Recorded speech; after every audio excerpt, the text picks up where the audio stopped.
What is up, YouTube? My Cowboys family here, bringing you guys the latest update on our very own Dallas Cowboys. And, of course, as always, thank you so much for joining us here tonight.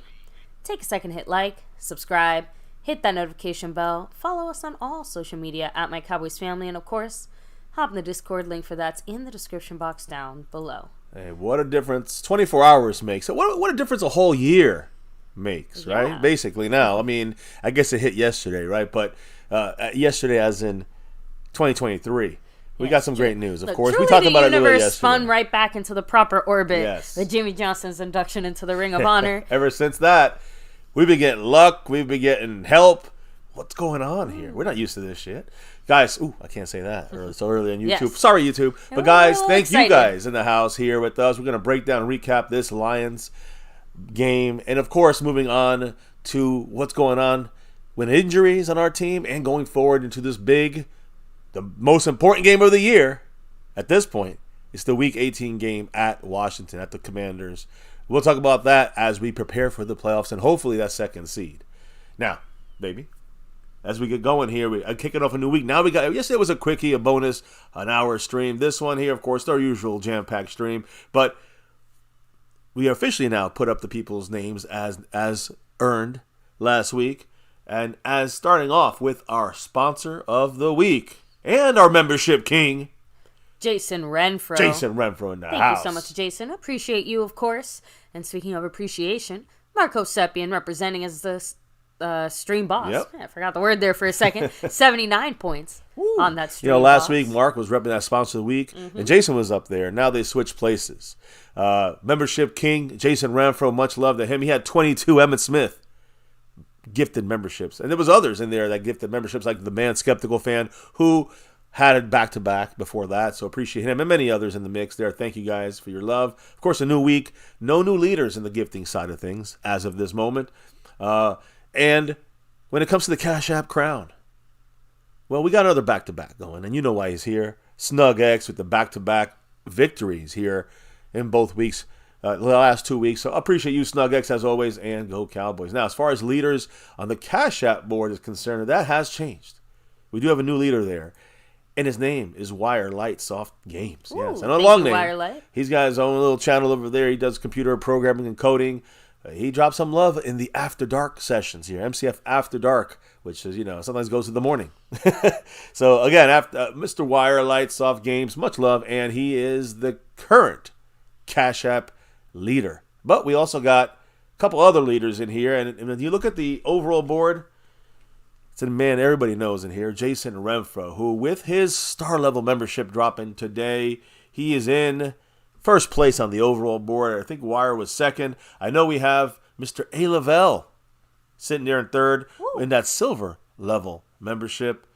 Yes, much love to him and his silver level. The most months the on our history here, in the history here on MCF. Yeah. So the longest running member here in the silver level is where he sits. And then Gerald Swain as well. Much love to you and the Navy Blue crew, the wife also, always re-upping at the first of the month. So thank you all for the drops of love. Jason Renfro is in first place currently, and Wire Light Soft is in first place on the Cash App side of things. And, of course, membership is open. Mark's got the 79 points. Maybe outside of the Super Chats, which we all know, the thanks button on videos or posted live streams, and then the memberships you can jump into, like we just read off 4 of them today.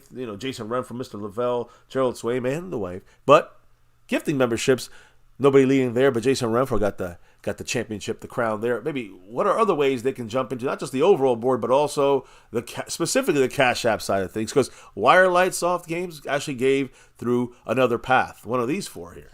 You have the Cash App money sign My Cowboys Family, the Venmo at My-Cowboys-Family.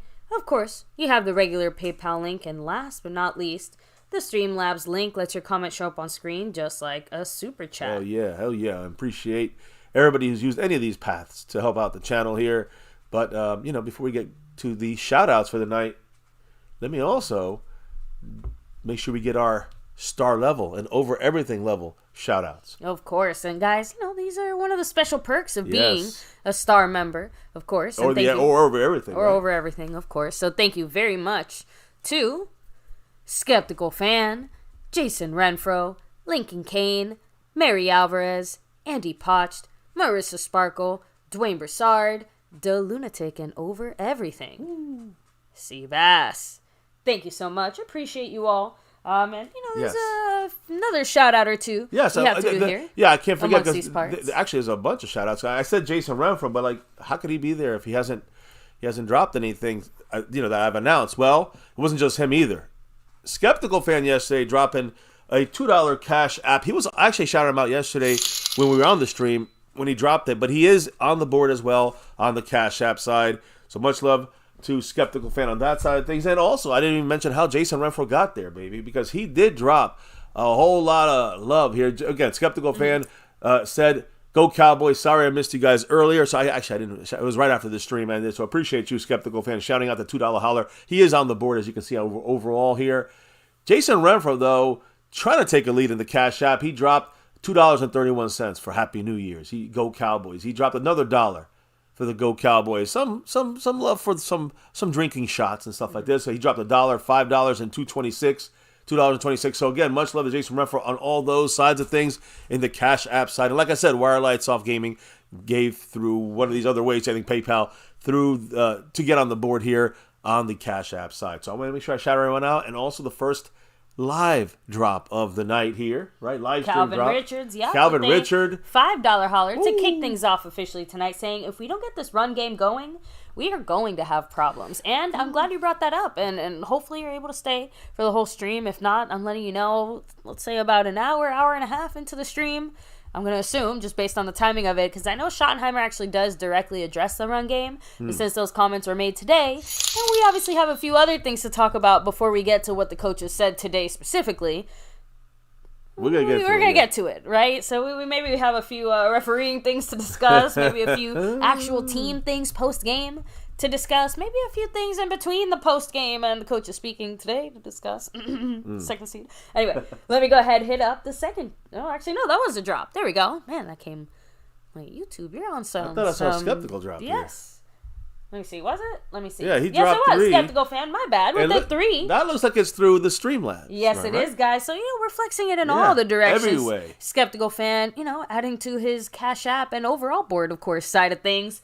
Go Cowboys. Thank you, Skeptical Fan. How much was the drop, by the way? A $3 holler, of course. $3 Brandon Cooks. We're cooking. Which, by the way, respect to Brandon Cooks. He's going to hopefully continue to cook at home for a few more weeks. Yeah, some home cooking. I do apologize. Some I'm home going to be cooking. making those jokes all week. You guys get the home cooking, but we can't count them chickens before they hatch. Oh, no. We got to get this. That's how important this game is, right? That's what I'm saying. I'm trying to incubate the eggs. You know what I mean? Like, the early. Cowboys are the ones that have to hatch them. But I'm trying to help incubate them. The team has to have that confidence to know they got to win this game. This is the season for us. Yes, and Mike Aldana, trust me, we will get to the status of, at least, obviously there's no real update on Hankins, at least. No, there is. Okay. We'll get to it. But, baby, you did shout out everybody, right? The Lunatic and everybody, the Seabass over everything, and the rest of the crew. Thank all of you and those top level. There's Navy Blue. There's silver level as well. But then we got that star level membership. And the newly, inducted there, 6 months ago or so, the Over Everything, which Seabass is going to be on this channel here with us. Yes, I think he's actually setting up feeling much better. Thank goodness. Hopefully we'll be able to touch base with you and get that worked out. Yes, we're looking forward to that. Always love talking to the fans here. We can devote our attention and time during an information stream with someone like Seabass, right? Or Snug X, who was before him. So I'll open this up. And you can do the shout-outs. Well, Calvin Richards is coming through with another $2 holler. And I'm sorry, Skeptical Fan, that the Super Chat doesn't seem to like you. But Calvin Richards said, please explain the rules to the Lions. So, we will. Like we'll we get said, to that. Obviously the refereeing stuff, the final bits of it, because to me, even I'm looking at it through the rear view mirror. And, the NFL did the most slappiest slap on the wrist that they possibly could as far as, what they actually responded. I think I saw a comment by a Lions fan today that said, I was expecting a half-assed apology, but what they actually ended up doing was somehow worse. So, everyone's happy and I admit this was a Lion fan that acknowledged that, the game could have gone in any direction and that the reffing was just so absolutely freaking bad. Like, it's just funny because we talked about how the refereeing was, not that horrible this game as far as, not calling every ticky-tack foul. I know. But it was bad in other ways, for sure. Very bad, actually. So, anyway, with that said, though, we're here to talk about the Cowboys. Yeah, and that's only tangentially Cowboy adjacent. Everyone here is direct Cowboys. So, 24/7 Cowboy, what's up? Amazing games, West Coast representing. Again, There's Calvin Richard. $2 holler going through. What the drop? J-Luke, too, who had a nice game. Rolando Rodriguez, much love. Jason Renfro, hello and hi. Dustin Baker in the house. Cowboy Longhorn. And I see Mary Alvarez in the house as well. Yeah, Thank you for coming through. Also she's on the West Coast board. style. Yeah, she's on that board as well. You know, she dropped a little love yesterday doing our bonus. Yeah, so I do New Year's apologize. Eve I know we have lots of Texas fans in the chat, and that game between Washington and Texas obviously did not go your way.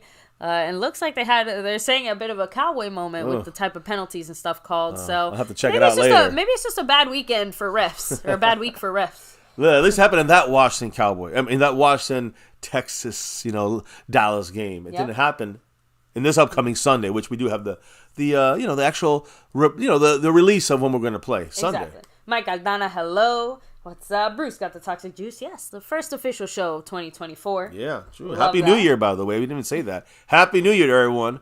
And appreciate you guys here rocking it for another year. Chuck Pridgeon said it. Playoff football. MCF and MCW. Yep, You know it. it's King Parsons. What's up? in the CeeDee house. Lamb is him. Cosign. Oh, Devontae Alvarez. What's up? Let me see. Who else we got in the house? Of course, Scorpio. You already know.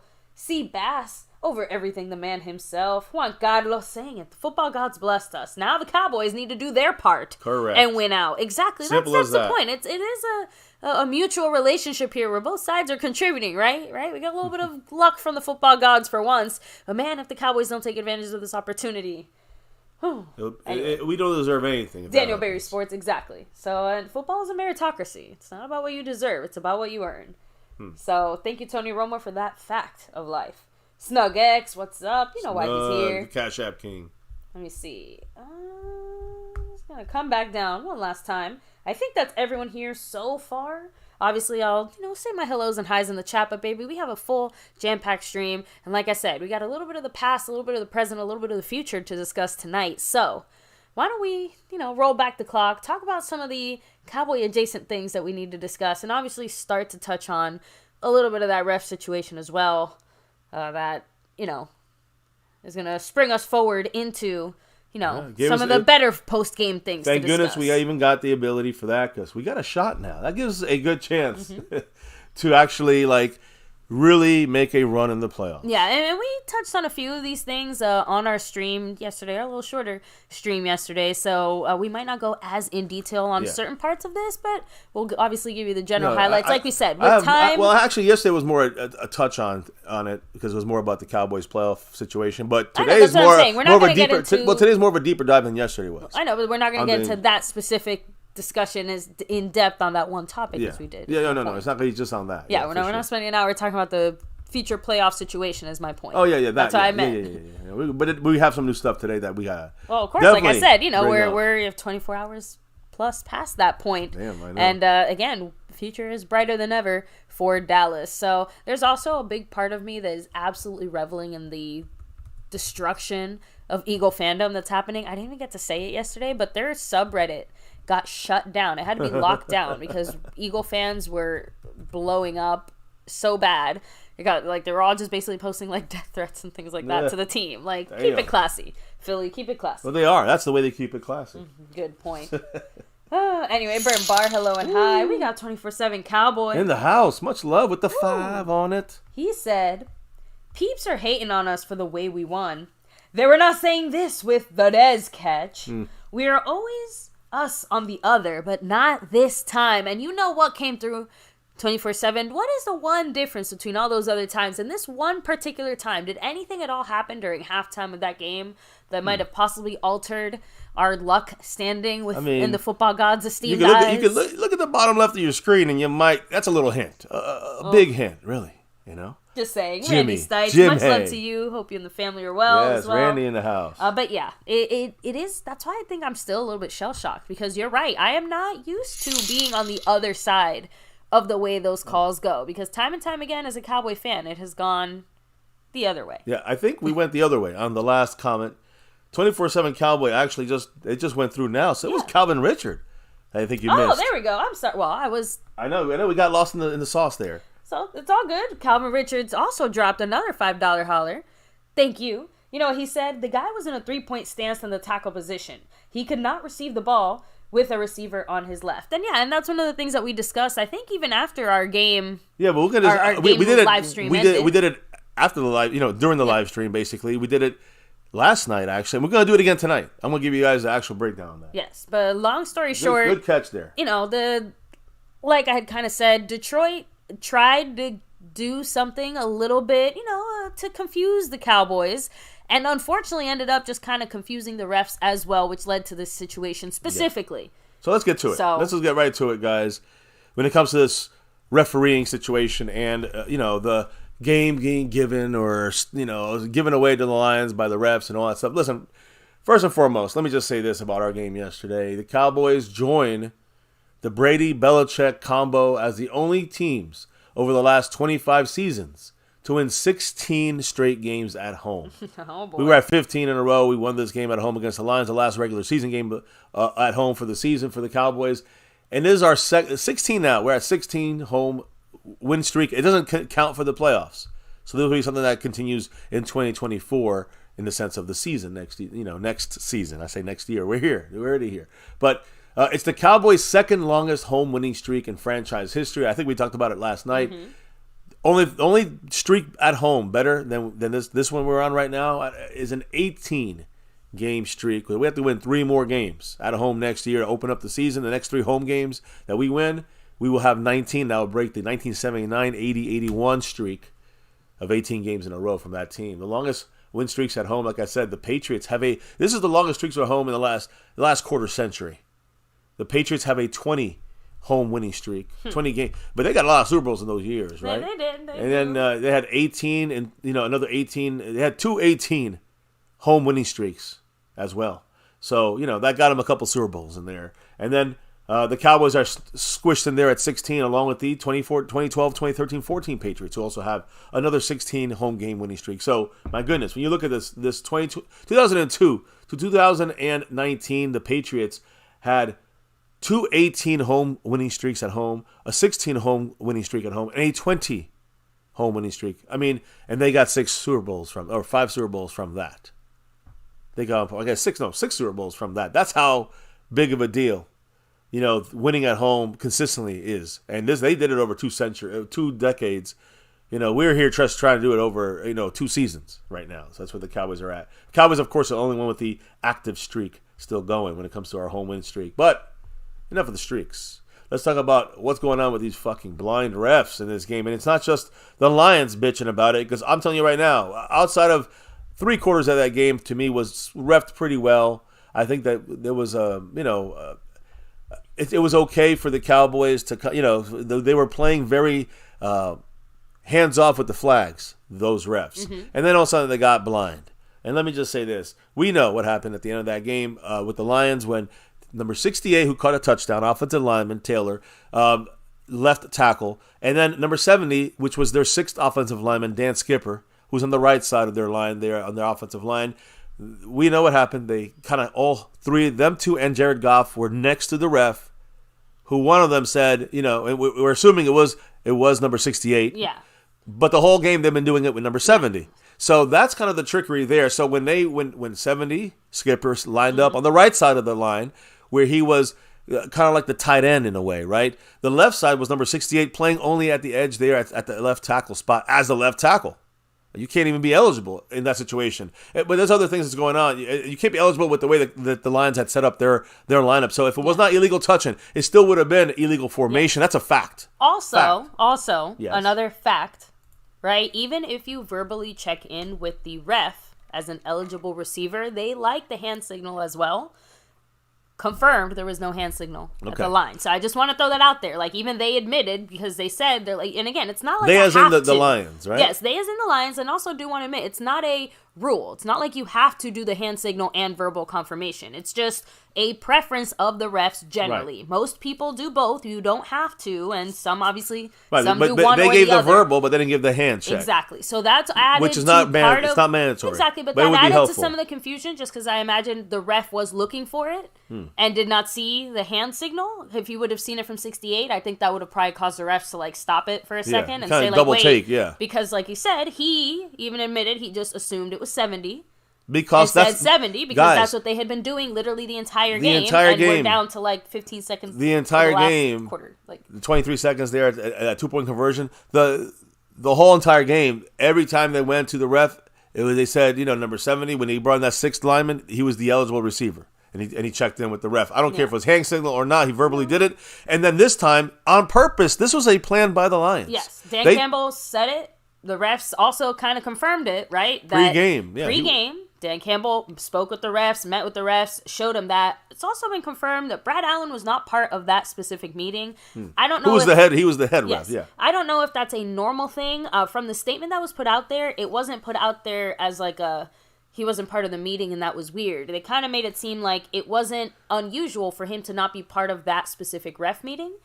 But it's still something that the other officials were given a heads up on and were made aware of. Right. So take that however you want. I just want to put all the facts out. But these are the things that happen when you leave the game in the referee's hands. If you don't do things right, check right now. Overhead, we know they overhead, on the loudspeaker said number 70 is an eligible receiver. So the Cowboys, we said this yesterday, Jordan Lewis said it, confirmed it. We covered number 70. Like that was and 68 was he's not eligible. He cannot touch the ball. He's not a tight end. He's playing left tackle. So Jordan Lewis was also the only Cowboy player who even commented on anything even close to the controversy of this ref thing. Just throwing that out there in case you're expecting to hear more about that from our players. They don't. Cowboy players smart, just stay out of it, don't speak on it, and that helps the Cowboys not get fined. And maybe the good luck continues. I don't know. But the point is, the refs fucked up. We're going to talk about the other fuck-ups in a moment, but first let's focus on this fuck-up by the refs because we can finish moving past it. The official... I want to hear what the fans got to say in the chat, but I want to get through the whole thing first. I meant collectively. Yeah, I know, but we're going to get it through to the end here. I have some more things to talk about here before we open it up to the family, unless you guys stop us with a drop of love, of course, from above, which we, of course, stop and read your comment and discuss it for definitely a little bit. So, again, the official explanation from referee Brad Allen and his crew, but he spoke on this directly after the game about the Lions' 2-point conversion flag, I would say, the play that was nullified by a potential, again, this is what they're saying, the Lions, officiating error, right? Miscommunication, confusion. Referee Brad Allen, he told pool reporter Calvin Watkins and others that number 70, Dan Skipper, had reported, and number 78, Taylor Decker, did not report. That's what he said. I'm sorry, I'd say 78. Okay. Number 70, Dan Skipper. Number 68, who caught the 2-point conversion. And, of course, it was a penalty for that. His name is Taylor Decker. Yeah. He did not report. So what did Brad Allen say? Brad Allen's direct statement. So he was asked, why was there a penalty called on the 2-point conversion for an illegal touch? He said, quote, "So we had a situation where if you're going to have an ineligible number occupy an eligible position, you have to report that to the referee." You guys understand what that means? So, number of an offensive lineman, he's not eligible to go out and catch the ball. You have to report that to the ref. That's the rules of the game. In case on this particular play, number 70, who had reported during the game a couple of times, reported to me as eligible. Then he lined up at the tackle position. So actually, he didn't have to report at all. Number 68, who ended up going downfield and touching the pass, did not report. Therefore, he is an ineligible touching a pass that goes beyond the line, which makes it a foul. So the issue is number 70 did report and number 68 did not.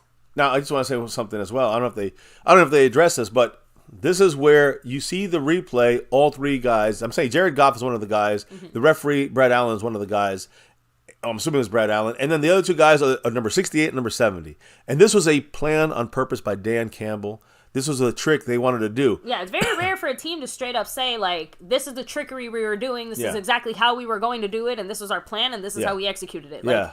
Now we see the exposed plan where they lined up Skipper on the right, and they never made the left tackle ineligible. So, never made the left tackle eligible, which, again, is illegal touching and also illegal formation. But I'll let it keep going. Yeah, but he was asked, these players went up to you, two linemen, and then, you went to the D-line to speak to them. What was that conversation about? And Allen said, quote, "That conversation is where number 70 reports to me.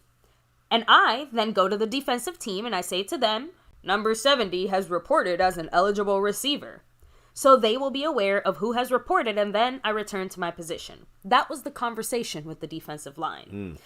So, and we heard it overhead, number 70, eligible receiver. Yep. You heard it on the overhead speakers. Yeah, and on top of that, the question was also posed, like, we noticed that there were actually 2 flags thrown down on the play. Like, was it just 2 refs noticing the same penalty, or was it something more? Illegal formation, possibly. But first, it's Calvin Richard with that $2 J. Lou holler. And he said, don't forget about the absurd tripping call. Calvin. That's exactly where we're going. That's going to lead us to the finale here of the refereeing segment. So you got it, man. You got it. We got you. Exactly. Don't worry. We got it. I do want to also shout out this one comment just because I said this like after the game. I am holding true to it just because my thoughts on that at least have not changed.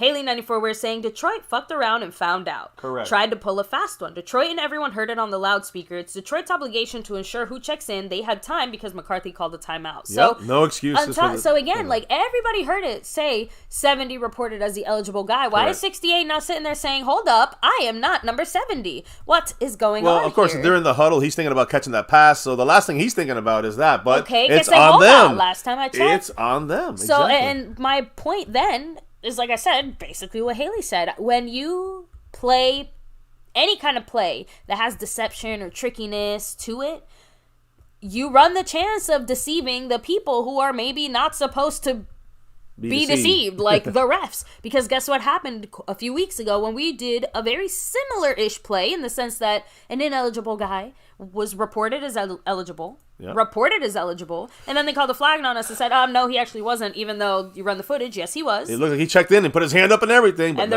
so it's funny how things work. All I'm trying to say is that, shit happens. Don't leave it in the hands of the refs. Detroit Lions should learn that lesson. Dan Campbell needs to learn that lesson. But first, 24/7 Cowboy in the house with another 5 on it. And you see him on that board tied for 4th place with Mr. A. Lavelle. What did 24/7 have to say? This is so comical. They created a trick play only to fool themselves. Yes. Where is Refrigerator Perry when you need him? Oh, shit. That is great. 24/7, you got it. And you got all you guys in the chat got it. And we're not even making fun of the Lions. Exactly. And I understand why they're pissed, but they got to understand that they fucked up. We haven't even gotten to the second part of that because let's say he had somehow lined up. Let's say he checked in with the ref properly, right? Number 68 checked in properly with the ref. Let's say all of that happened. Guess what the other flag was for? Brad Allen says this. Brad Allen says, quote, yes. Because number 70 reported as eligible and he was covered up on the line of scrimmage, that makes it an illegal formation. So 70 is in a illegal position because he's covered up, and 68 catches a pass, which is also illegal. Right. And so, again, when you look literally, regardless of whether they called it right or wrong, they either called it right, and Detroit fucked up, but it was still an illegal formation, or an illegal touching, I should say. Or Detroit called it right, and the rest fucked up, but it's still then technically an illegal formation. Right, illegal formation.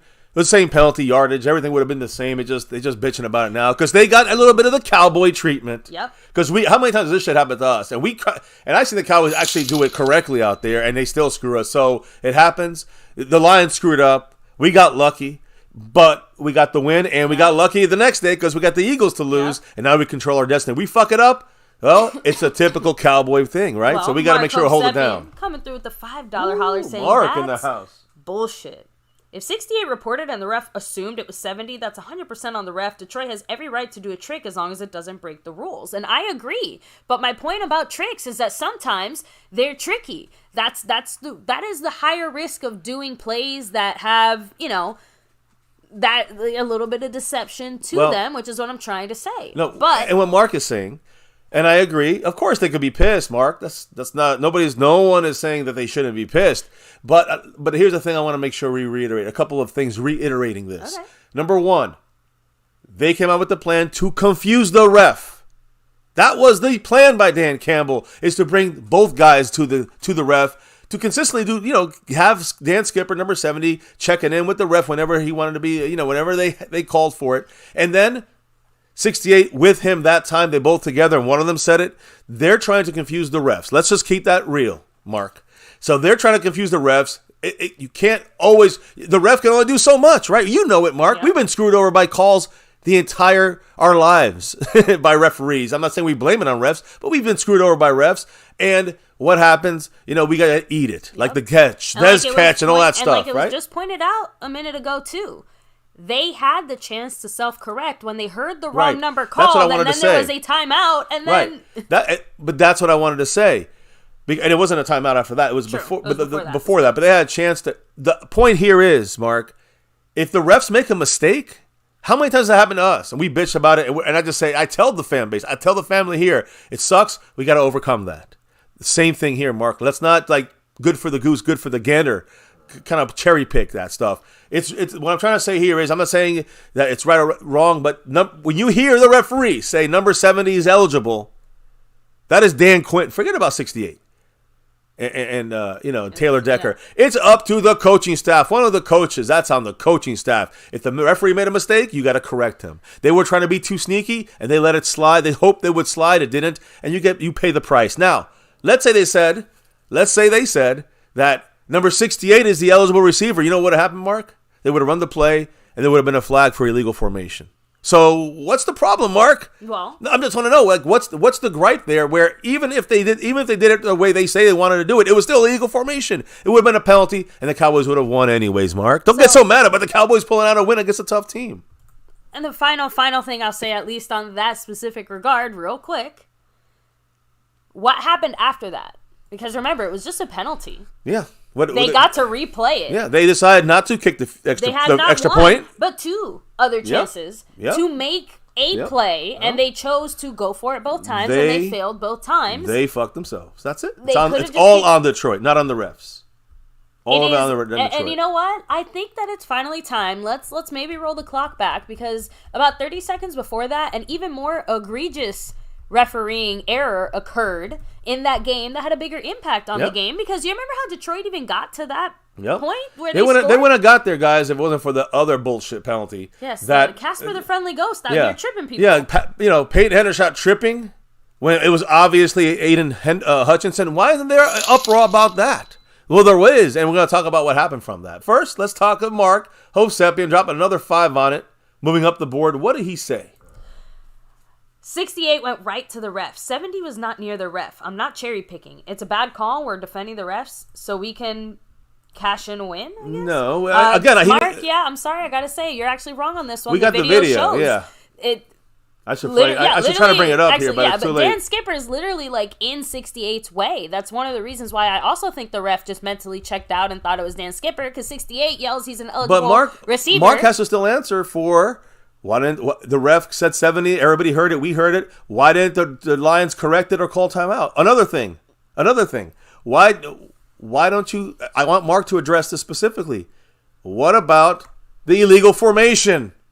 That would have happened anyways, Mark. Exactly. Stop fighting what actually is right, and that is the refs fucked up. The Lions didn't fix it, and the Lions also fucked up because they had illegal formation. Yeah, Tell me what we're saying here. It's off, Mark. No, like we said, even if the refs had called the right guy and the right number, they still had their guys lined up in illegal formation. It would have just been a different penalty called. But this one, we wouldn't be able to say, oh, it was the refs fucking up, even though in this case, the refs fucked up a little bit, but not enough to stop Detroit from fucking themselves. Yeah, they had chances to tie the game. They had chances to say, hey, you know what, let's just kick the extra point. They had chances. They chose not to. Hey, if this happened to us, what would you be saying, Mark? Mark would not say anything about the refs. Mark would be saying, why did the Cowboys not call timeout? Why did the Cowboys not have their legal formation in there? Yeah. Why did the Cowboys not just kick the extra point? That's what Mark would be saying. I just want to clear it up. We can't just jump back. I say cherry picking because you're jumping back and forth to whatever fits the narrative that you want, which is the Cowboys suck against good teams. Yeah, I think Pioneer also made an interesting... It's not the case, Mark. I know, but Pioneer made an interesting comment in the chat saying Dan Campbell didn't want to talk about it because he knew that the refs got it right and it was clearly defined in the rules as well. That's correct. That is very right. I mean, Dan Campbell was pissed, but he also knew that they fucked up. The Lions fucked up. I think he's just pissed because, again, he chose to keep going for it aggressively over and over, and it didn't work out. They got a break. Not a break. We fucked up. Micah went off sides, and they got another shot, and then we stopped them. And we won the game. That's it. Yes. I mean, that's simple as that. But back to like what I said. There's an even bigger situation here. But let me finish this up, though. Referee Brad Allen announced to the entire stadium, told the Dallas defense, specifically, number 70, is eligible. So the Cowboys did cover number 70, Dan Skipper, not Taylor Decker, number 68. Dan Campbell said, quote, 2 people cannot report. I don't want to talk about it. I explained everything pregame to the referees to a T, which you discussed that already. Yeah. And again, it was clear that the referee was a little confused. I'm not saying he was not. But that's when the Lions had 3 linemen go towards him, and only one was reporting as eligible. So the referee picked the one that was coming off the bench, which was Dan Skipper, who may have incidentally done a hand motion. This was all planned by Dan Campbell. You play tricky shit. Dan Campbell kind of put his hand up, but the other guy is the one that said it. You feel me here, Mark? And everybody else who's doubting this? The Lions fucked up here. The Lions try to trick the refs. The refs fucked up, and they still fucked up the Lions because they had illegal formation. It's hard to blame Detroit for not hearing the announcement. For the players, but the coaches got to be hearing it because we heard it. And it is the Lions' responsibility to ensure that the officials are completely clear on who is reporting. That's it. That's the rule. That's the way it's going to sit. I'm not saying it sucks. It sucks for the Lions, but it would have sucked anyways if they reported 68. It still was a penalty for 5 yards for illegal formation. Those are facts, by the way. So look, the defense has to lock in and do their job. We can't wait for them to do their tricks. The refs to then get everything 100% right, and then we got to adjust on the fly. Like with less time because they fucked up. That's not fair for the defense either. We have to adjust, and our coverage, we moved to cover number 70 instead of number 68. So I'm sorry, Mark. If it had said 68 was the legal guy, it would not have been a touchdown because Cowboys had coverage on him. So you can't play that game this time. You just can't. It's the way it is. That we didn't play good in this game. Don't get me wrong. I'm not happy or proud about this game. We got lucky to win this game and overall, but we won. And them's facts. That's it. So people are focused. And double. Holy crap. We got Brandon James that dropped his monthly. It starts January. It's a new month. Mm-hmm. So his monthly comment here in the membership. And, of course, Mark Hovsepian. I got to hear what he's saying. He dropped that 5 on it. So I'll start with Mark's comment here. He said, I'm not fighting anything. Look at the replay. 68 is in front of the ref. 70 is running on the field. You still defend the refs. I'm not jumping. All right, Mark. Then forget the refs. You're right. Let's just assume you're right. The refs fucked them over, right? Like they fuck us over every single week. It's still an illegal formation. Isn't it still an illegal formation? And isn't it still the Cowboys stopping them and winning this game? That's all. Yes or no is sufficient there. But again, I also got to say, Mark Hovsepian is moving up the board. And currently, he is in 3rd place. Maybe for a minute here. Who's up? Jason Renfro gifting. Just gifted a membership. A little membership over here. Much love to our gifting champion and our sponsor of the week. Who got that membership, baby? Well, that was Justin Johnson. Congrats to you. Rolling back, speaking of memberships, Brandon James said, Go Cowboys, the Niners are the Super Bowl betting favorites, and the Ravens and the Cowboys also are, in that specific order. So, I agree. No, not surprised. That's probably what it should be, honestly. Considering, not to stop, but considering the absolute fucking free fall the Eagles have had the last few weeks. Like, again, we've had 4 out of 5 losses. For them. We've had some rough games. They've had some rough games. Some rough roughs, yeah. You know, that's why we're looking at possibly being the 2nd seed as well. Ooh. So a drop in the house? Maybe who dropped that one? I can't see on my side. Sorry, so there are actually 2 drops. Mark Hovsepian dropped a $5 holler. Another 5. Who said, you're ignoring 68, talk to the ref, and 70 was nowhere near the ref. You're defending the refs. It makes no sense. You are playing the game, not me. Okay, Mark, I'll show you the video that I have. I'll get it up probably, hopefully, if not tonight, I'll try to do it literally on the fly here. The video I saw shows 3 guys walking up to the ref. There, I'm pretty sure I have it here. Just throwing it out there. Send it to me because I can't do anything with that without getting it. I have to do a certain thing. So send it to me, and we'll post it for you, Mark, so you can see with your 2 eyes what we see. All right? And also, answer the question, sir. What happens when it's called illegal formation and we win the game anyways? That's all.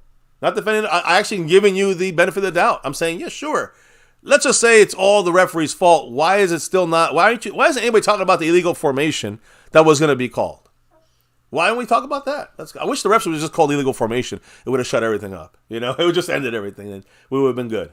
So, anyways, look, we got a lot of things to talk here. What's the other drop? We got Mark moving up the board. Well, 24/7 Cowboy with a $10 holler said, Mark is still fighting Brady's forwarded pass, the snowblower on the field, the Chiefs in the red zone. Hey, funny. Mark, did the Green Bay really win the Ice Bowl? Oof. Well, I can't dispute that one as much, the Ice Bowl. But the other ones, yeah, I get what you're saying. Look, I wasn't there. I don't have instant replay. I can't speak on anything else. But I do have eyeballs in my head. And even people who initially, like, hey, the great Troy Aikman, he initially said, shame on you, refs. You messed up. You done goofed. Guess who walked back his statements? Pretty much the second that he got to see what actually happened, he's like, well, because again, in the moment, all of us kind of assumed the same thing. Damn, the refs really fucked over Detroit on that one there a bit. But again, as soon as you actually realize what actually happened, then you realize, oh shit, you know what? The Lions fucked up multiple times. The bigger deal, you know what's funny? The NFL gives less of a shit about this whole thing that we've just spent 15-20 minutes discussing. And more. They actually care about the one that we're about to discuss that happened again 30 seconds before that directly led to us even discussing Detroit having a chance to score or get a 2-point conversion. Because that tripping penalty that should not have been a tripping penalty is even more controversial. Again, this is where it comes to knowing the football and knowing the deep football. I know you're saving it, but I've had a hair up my ass on that one all day. I know. I've been hearing all day, guys. Trust me. Anyway, real quick, Haley94Ware said, folks asked how the refs could screw up the tripping penalty. I mentioned Hutchinson and Hendershot both have long names that start with H. Considering the ref IQ and eyesight, that has to be it. You know what I said? Haley94Ware, I'm not joking. What jerseys were we wearing at home? The dark ones, the navy ones. What jerseys is Detroit wearing? The light ones. So they think if you are a dumb ref who just rolled out of bed, maybe didn't have your coffee, obviously maybe forgot to fog up your glasses. Not having a good day already, right? But even I said it on the live stream. For a split second, when I sat down, I had got my water or something, I turned to the TV, it took me a split second to remember, oh, that's right, we're in the dark jerseys this time. Because for a split second, I saw the light jerseys, and I'm like, why are we on defense? So, yeah, maybe the ref also had a bit of a whoopsie-daisy moment with our long Hutchinson and Henderson shots. That would still be on the ref, and that'd still be their right to get upset, but they're still illegal formation. Yeah. I want to know. No, that's the 100. Oh, I'm sorry. Yeah, I'm sorry. Yeah, you're right. But I'm saying it's still. That would have maybe ended the game, but we don't really know, right? We don't know if that would have ended the game or not. We would have had it was a 30-yard difference. Literally there. I'm fixing the board, by the way, baby. I'm sorry. I'm doing a couple of things. Jason's still in first place. Wire in second by a hair. Marco Seppian in third with 24/7 Cowboy. Calvin Richard in fifth. A. Lavelle tied for sixth with Haley. 94-Ware. Mr. Skeptical Fan in eighth. Mary in ninth with Gerald Swaim. And Jason Renfro leading the pack right now as a gifting leader. We got Wirelight. He's leading the the Cash App board. And, of course, you can see there, Marco Seppian still running at 61 points, stream bossing it. But I actually, again, Skeptical Fan, right idea, wrong execution. They were not both in light colors. Remember that. We are in our Navy jerseys. Hutchinson was in his... Well, I don't know. Was he referring to that? Yeah, he said, remember, both players would have been, because I saw someone say, I don't like... As Pioneer said, I don't like teams' colors so close to ours. But like I said, it wasn't... They're both shades of blue, which is, again, that adds to the confusion for fucking sure. But it's more about the fact that, again, we are so used to seeing our Cowboys in the white jerseys or in their paler jerseys. Playing in our navy blues at home is abnormal for us. So, yes, for a split second, it could, all that definitely could play into it. I guess all white guys look the same, too, right? Right, ooh, Brad racist. Allen? Well, I mean, I'm sorry. Dan Skipper and Taylor Decker. I'm sorry, but yeah, that does bother me because one guy's a lot taller though. One guy's like 6'10". He's the tallest guy in the league, not Dan Skipper. That's what I'm trying to say though. It should be pretty easy to figure out the difference between two players from the two different teams. And one team has the ball and the other doesn't. And this by the way, baby. Let's go to Calvin Richard here with that J. Lou $2 holla, and he's gonna take me to the final point here of this discussion. All right, because I want to get to the tripping stuff, but we haven't touched on the tripping stuff yet. Yeah, that was a lot of white on the field, right? No, just saying both teams did have the white pants and the paler helmets. Yeah. But thank you, coverage, for saying Mark was in a legal formation with his $2 holler. Mark, it was an illegal formation, and Calvin Richard is 100% right. Let me explain. People are focused on what he did or didn't do to be eligible or not, and I got to get that video on the screen. I know. So give me. I think I did send it to you, and you know what's funny? Both videos I sent you were both from places saying Detroit got screwed over. It's so clear, you know what I mean? Yeah, how can it be clear when it's clearly not clear? So again, this is almost silly that we're still discussing this, but baby, I want you to hit up the chat. Yeah, of course. On the focus on. Forget about. I'm going to show you guys the video that will end this conversation about the referees, being confused by the way the Lions are trying to confuse them. Mm-hmm. But you're focused on whether he reported as eligible or not, which guy did it, all that bullshit. Who cares? Let's say the refs got it 1,000% wrong. I want Mark to answer this question. It was still an illegal formation. So what does that mean for you, Mark? What is the excuse for that? And I'm just asking, not trying to be a dick. But what is the excuse for the Cowboys to, are we supposed to just let them win this game? Or because, it was obviously they were lined up illegally and there was a second flag for that as well. So I wish they would have called it. At least it would have cleared up a lot of shit. But they were doing a bad job. They missed a lot of penalties, like the one against Hutchinson for them, and they called it on Hendershot, which we'll talk about. But Jordan Lewis himself said, he confirmed that the defense was accounting for Dan Skipper, number 70, on the 2-point play. He said they had worked all week on reporting eligible and ineligible as receivers there. Yeah. And if Taylor Decker, 68, had been reported, they would have accounted for him. The Cowboys would have moved their defensive switches and coverages according to which guy was the eligible receiver. The Cowboys weren't like sleeping and doing stupid. Dan Quinn was on it. The players were on it. And the players were right on the Cowboys side. No issues there. Now, maybe, again, I want to make sure everybody understands. I want to hear other comments, other thoughts in the chat. So just go through a bunch of them about this.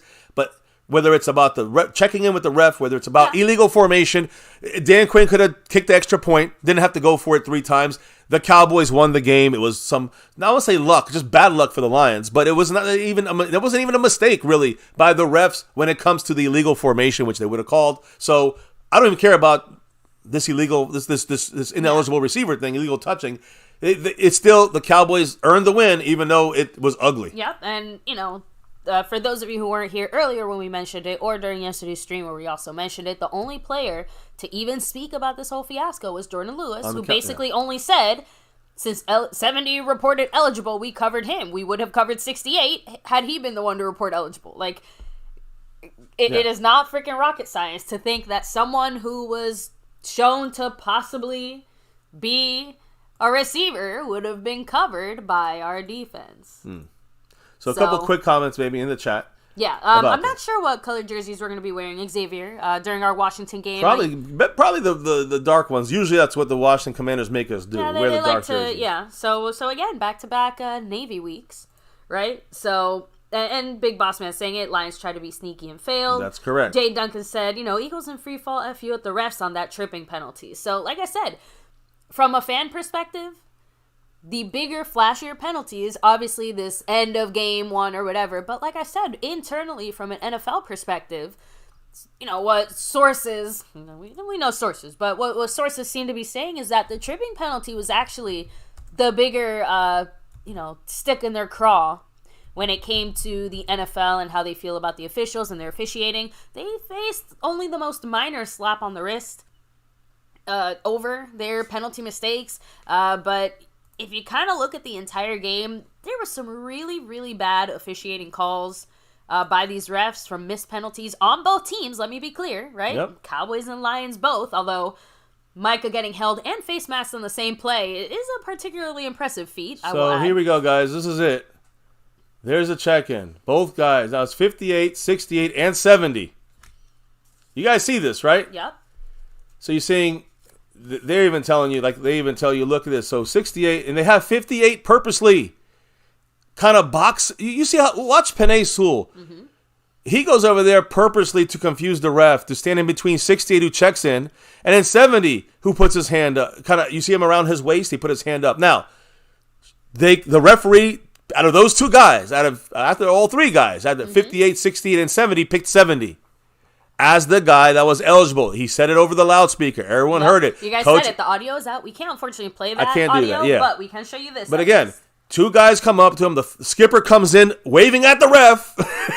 The ref assumed it's going to be him, even though Taylor Decker, 68, said, I'm checking in. He didn't give an arm signal. He didn't wave his hand. 70, though, he touched him, waved his hand around his waist there on 68. So it was as confusing as can be for the refs. It's funny that, the way Mark made it sound. I'm sorry, Mark, I'm going to call you out here. You made it sound like Dan Skipper just ran to the offensive line and lined up. Or he went to the huddle. He went to the ref.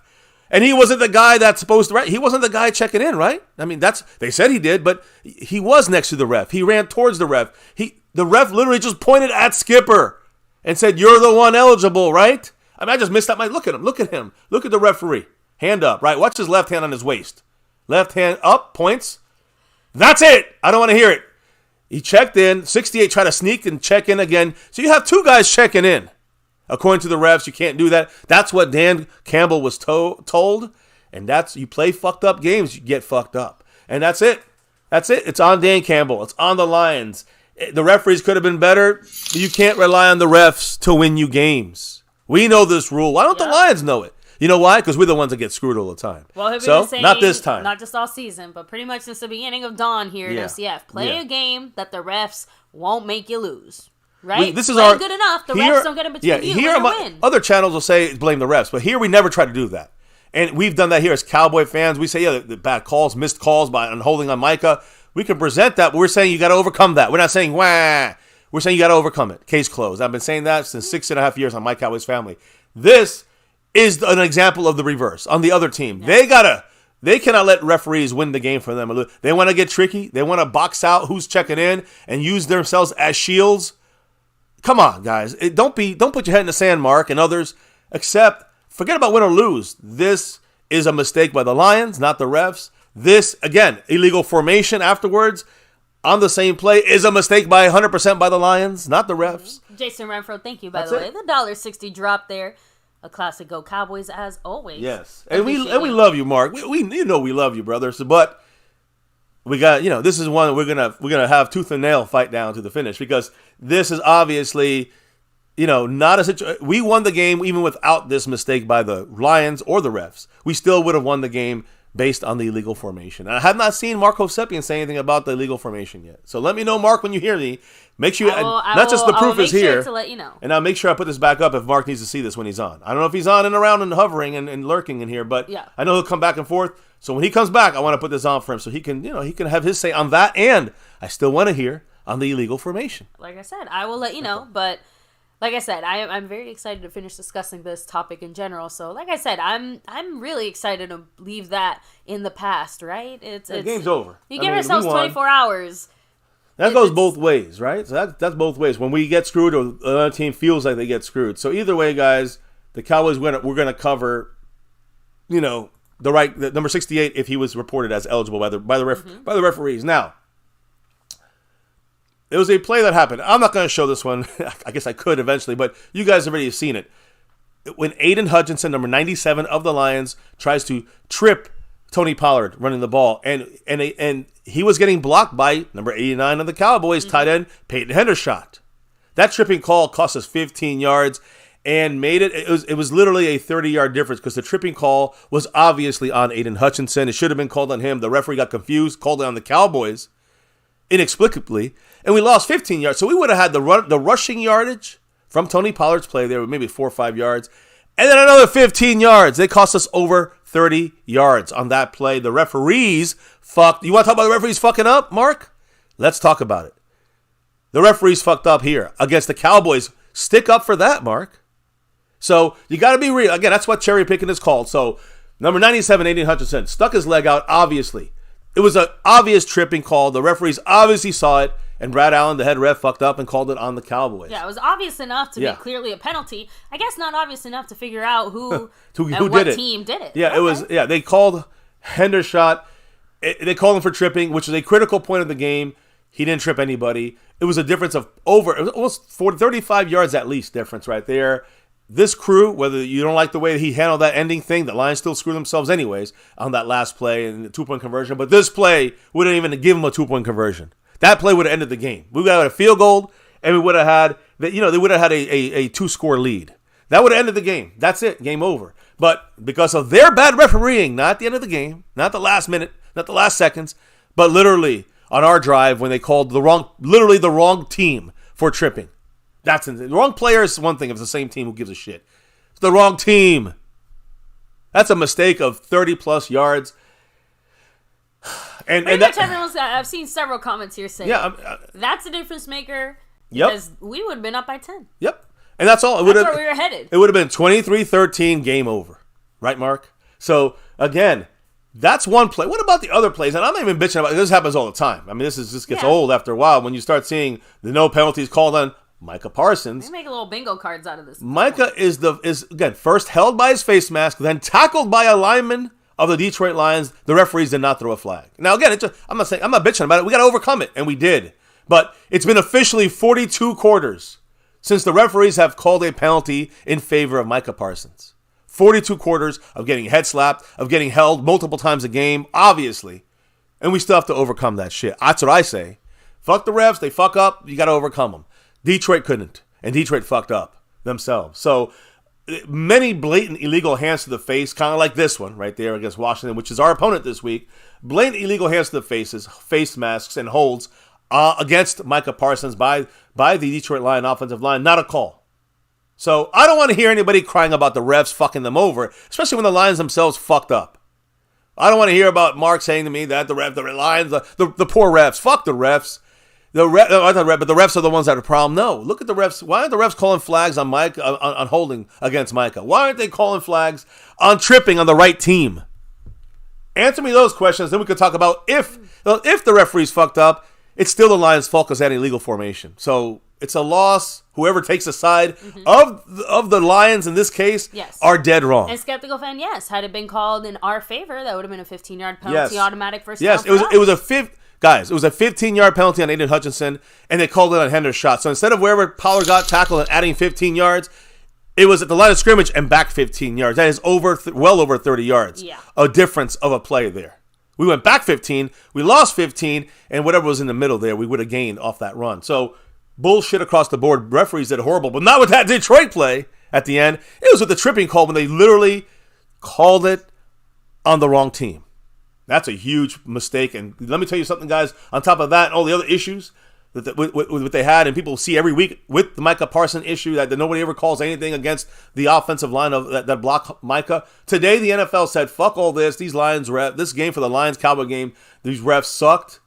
And the NFL revealed the punishment for Brad Allen and his crew of goofing up the entire game. According to ESPN's Adam Scheffler, the veteran official, Brad Allen, and his entire crew are receiving punishment in the form of being demoted out of any playoff rotation. They got all these 12, 14, 16 groups of refs.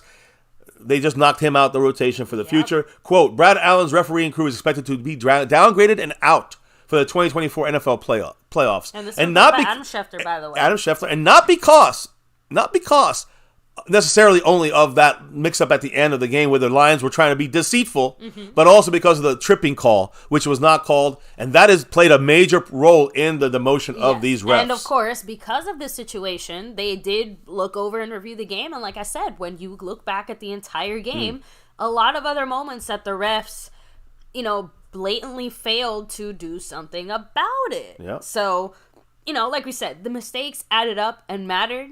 But it wasn't just like the one singular mistake, which still begs the question. That should be enough to get you probably demoted for some playoff Miss face mask, hands to the face, holding throughout this game against Micah. But hey, we used to bitching about that, or at least bringing it up because it happens every game. But when you look at this situation, the confusion they try to play on, and you see the ref easily saying 70. You're the eligible receiver, and they didn't call out timeout to fix it after they reported it. After they were in illegal formation, after they could have kicked the extra point to go into overtime, and they kept, that's on the Lions 1,000%. So, by the way, Calvin Richards, that's right, he did drop $2 holler saying they want to drug test Lamb, drug test the refs. Perfect. I agree with you. Right after the game, we talked about it last night. CeeDee Lamb was drug tested. Was drug tested, guys. Freshly written after his 13 catches, 227 yards, and touchdown. Donald in New Mexico with the quote of the night saying, "I don't blame him for drug testing CeeDee. His play was dope." That was funny as hell. That's a very least. So, but yes, CeeDee Lamb literally got back to his locker to find a nice little pen note saying, "Drug test immediately.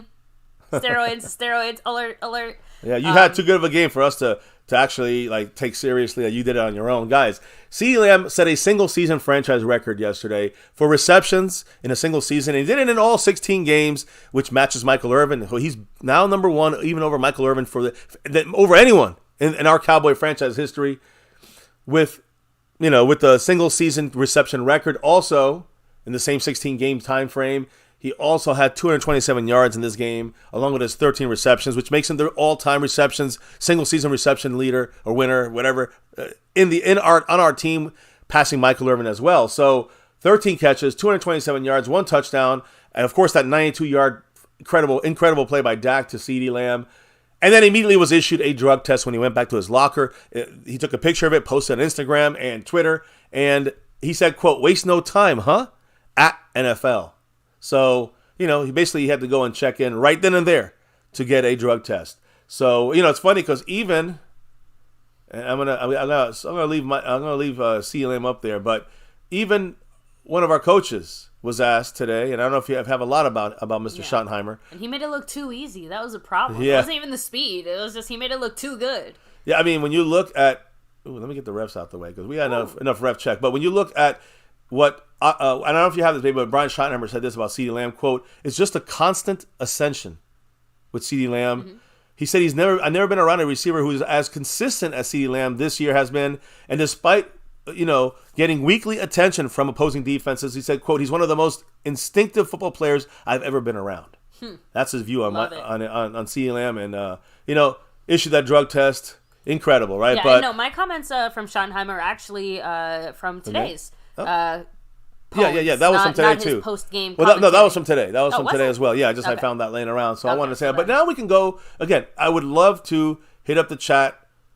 Any last comments or thoughts in there that are good? Let's throw them out there. Anybody else dropping the love or through any other ways? I'll double check it. And the board is updated, so we've got good there. Real quick. So Seabass said drug test Campbell's ass, right? Chalk to Montana 808. Much love saying CeeDee might have the better quarterback over Troy and Tony Romo. That's true. He statistically speaking, he may. Again, stats only count for so much. Let's back them up with some hardware. But who you choose, is different. Like if I might choose Aikman over him because he's more accurate, let's say, or whatever the reasoning is. Look, but the point is that I've always stood on the belief that Dak is up there with them. If you had to put Aikman in a position where he had to pass that much, I'm sure even he would have crazier numbers. But we had Emmitt frickin' Smith. Yeah, you're not even the most pass prolific team is gonna hand off the ball to Emmitt fucking Smith. And with that offensive line we had, hell yeah. Anyway, I don't think that needs to be elaborated on. So, BB13 said, which, by the way, this is the first time I've actually even seen some criticism, which, again, rightfully so. Remember, guys, we only won by the 1 point. It was not exactly a pretty game. I mean, if you listen to us at the reaction, I'm not happy at all with this team. Yeah, I'm only happy now because the Eagles lost. BB13 said, Mike McCarthy set it all up by not managing the clock. That happened with the passing, and not forcing the lines to use a timeout. I said it during the stream. If the Cowboys would have ran the ball in that play instead of throwing a bomb for some crazy-ass reason, which was the play design by Mike McCarthy. Yeah, he didn't have to throw it, but that was what Mike McCarthy wanted him to do. So my point is, if we had managed that properly from Mike McCarthy, we would have been in a great situation and would have basically, they wouldn't have had those 23 seconds to score.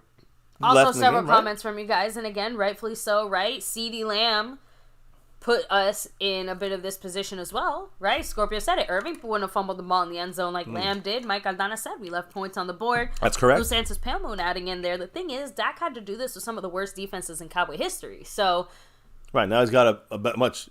Well, Dak's in the basically, past he's doing it with a worse O-line and a worse defense than Troy Aikman ever had. Yeah, I agree for sure. I agree with that. Yeah. So not to even touch on the quality of the coaching that Dak has received. Again, there's no compared to Troy Aikman. No surprise to me that his wisest, most experienced coach, and one who actually knows how to work with quarterbacks, is the one that's brought Dak to his most success. Even if he can't call an offense worth shit, even apparently. If he's fumbling at least on the road. Oh, even on the home front, again, that's a topic of discussion for the rest of this week. House Nelson always go Cowboys, and exactly, we can sit here and roll back all the other penalties that maybe coulda, shoulda, woulda been called or whatever. Like I said, we're not here to play ref ball. You gotta overcome the refs, guys. And that's just the way it's got to be. By the way, big shout out to Jason Renfro, who dropped a $2 holler in the Cash App. Jason, you know what he said, right? Go Cowboys. Go Cowboys. Appreciate you, Jason, as he's still in first place currently on the overall board. Still in first place. And the membership board. But yeah, and Big Boss Man, they were 1-15 that first year. But adjustments were made. Listen. They were 3-13 before that. 1-15 with the new quarterback. We didn't know what was going to happen with Aikman. And then, of course, 7-9 playoffs. Mm-hmm. And then after that, Super Bowl, missed Super Bowl with Jimmy Johnson's team, that last one. So, and actually, Michelle bringing up a great point. I was mad at McCarthy about the play calling left on time. Not Mike McCarthy. Dak's audible off, was not on Mike McCarthy. It was not on Mike McCarthy. It was on Dak. Dak said it was on him. It was in his interview, basically saying that, Dak basically had the option there to not do that play. Well, then it's on Dak then. I didn't know. I didn't hear that part. I don't know if you have any of that from Dak, but if Dak said that, then it's on Dak, and he should never have thought about trying to go deep on that play, which, again, he had a chance, but, I'd rather just go for the sure thing. Now, remember, if we had that 15-yard penalty done right, this wouldn't even be an issue right now. Let's just be honest. So, anyways. All right, so then maybe, you know what? It's still a lesson on McCarthy. There's nothing wrong with obviously giving Dak more control of this offense, but if these are the types of decisions we're going to see from him, take that shit back. Yeah. Anyway. Just follow McCarthy. Anyway, let's kind of keep rolling with the rest of the news that we have to discuss tonight. I've hit up most of the comments here. Yeah. Unless you want to keep talking about the freaking ref thing. No, we're good with the ref. We're good. We moved on, but you got some stuff to discuss here, baby. When it comes to, the players post-game, I guess maybe even McCarthy, maybe he's last on this, but post-game comments by the Cowboys team, the players. What was said, baby? Yeah, so first of all, Dak Prescott did say that, Dak started off? Yes, yeah, so we're kicking it off with our quarterback, offense. Dak Prescott, saying, quote, "As much as anything, it's about the emotional part of the game. It's something Coach talks about a lot. Emotional discipline and maturity and willing ourselves to win. That's the part that's really going to separate these teams as we get into the playoffs." I think you got to also remember real quick that we came back against Seattle. We pulled us out against Detroit. We beat a good team in Philadelphia, and blew out the Rams, who was a good team. Having the mental fortitude to do the tough things that kind of need doing sometimes. My question is, where do we do this at? At home. Correct. At home. Half our games. Beating good teams at home. Whether they were close or whether it was earned. We don't do this on the road. At home, we blow them out, or a good team we can blow out, like the Eagles and the Rams. And even when we play poorly at home, we still pull them out against Seattle and Detroit. So, I'm just making a point. We got to get a home. We got to get the second fucking seed. And I've been saying that for 2 weeks. After we lost to Miami, I've been saying that the entire week. All that matters is we get that second seed, or else it's over. I just thought it was a pretty valid point as well, just because, again, we always say that, the thing about football is sometimes it's just about the better team that shows up. I mean, that's not mental fortitude. I don't know what is, because you can sometimes have the clearly better team. Well, it's important to have that, yeah.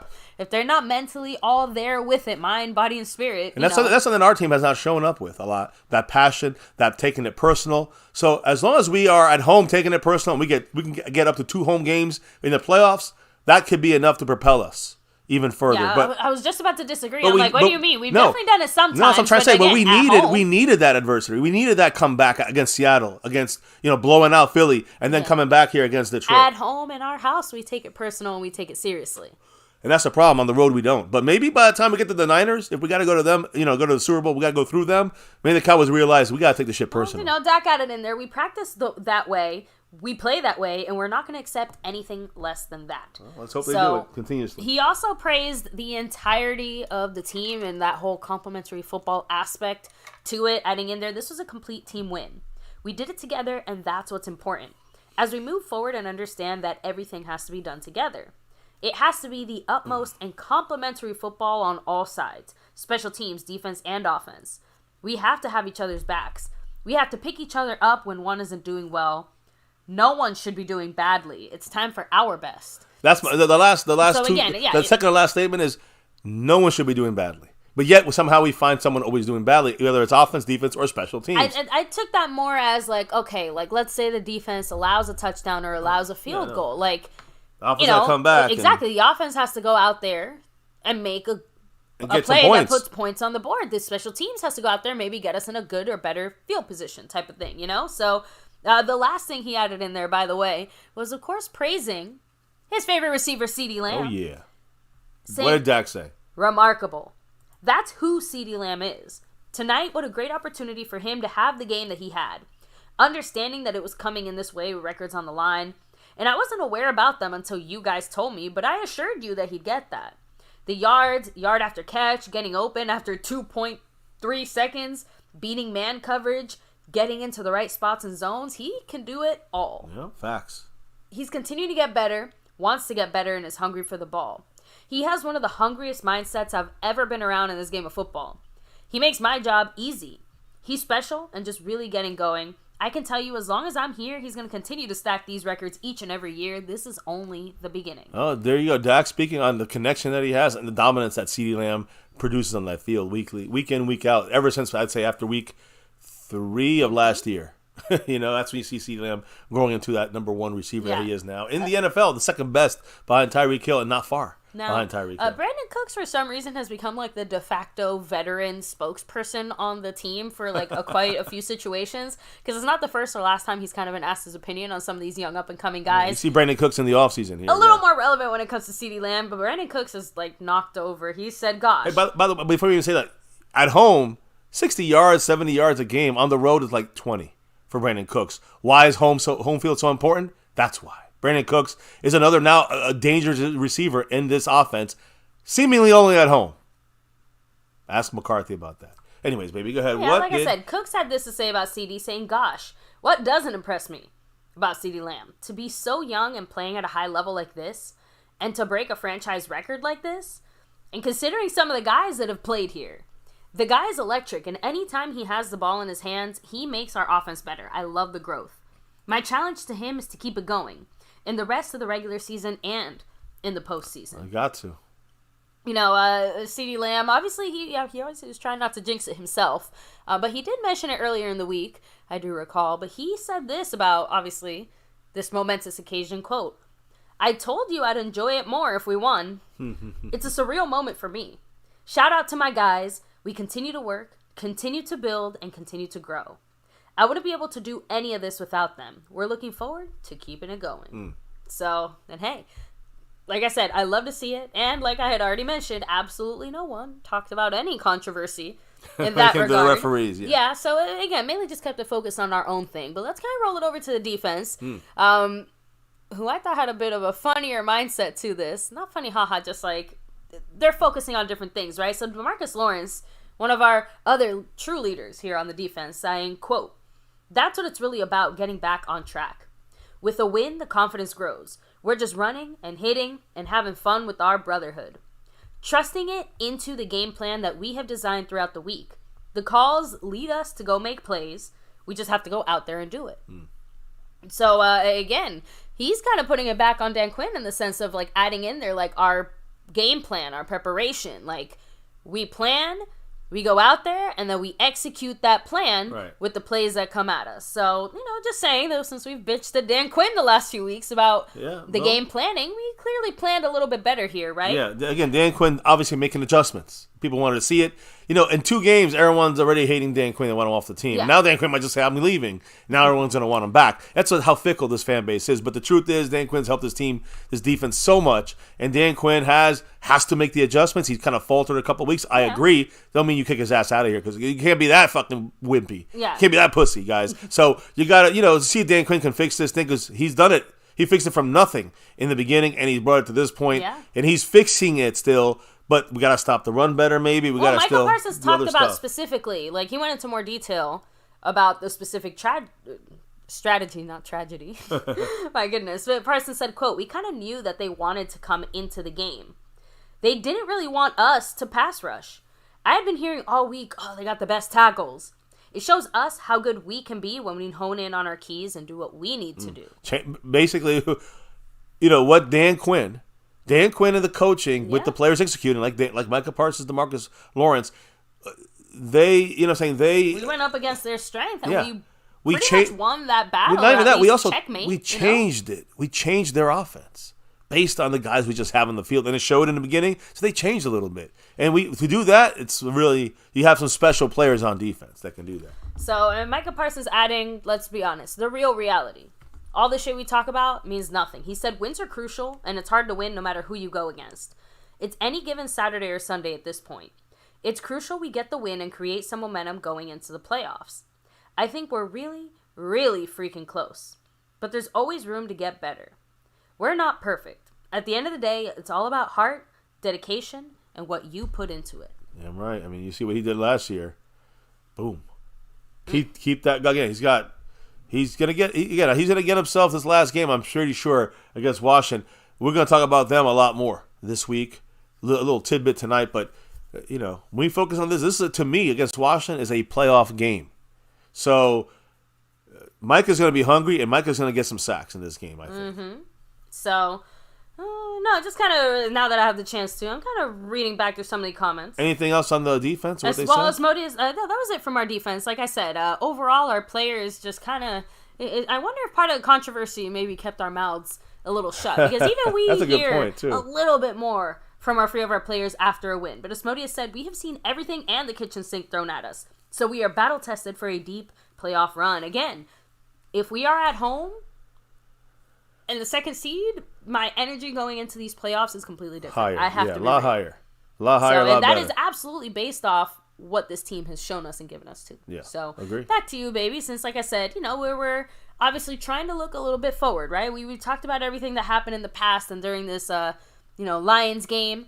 Talked a little bit about some of the playoff implications that this Lion game obviously has, and we still have a few more things to touch on there. But what exactly?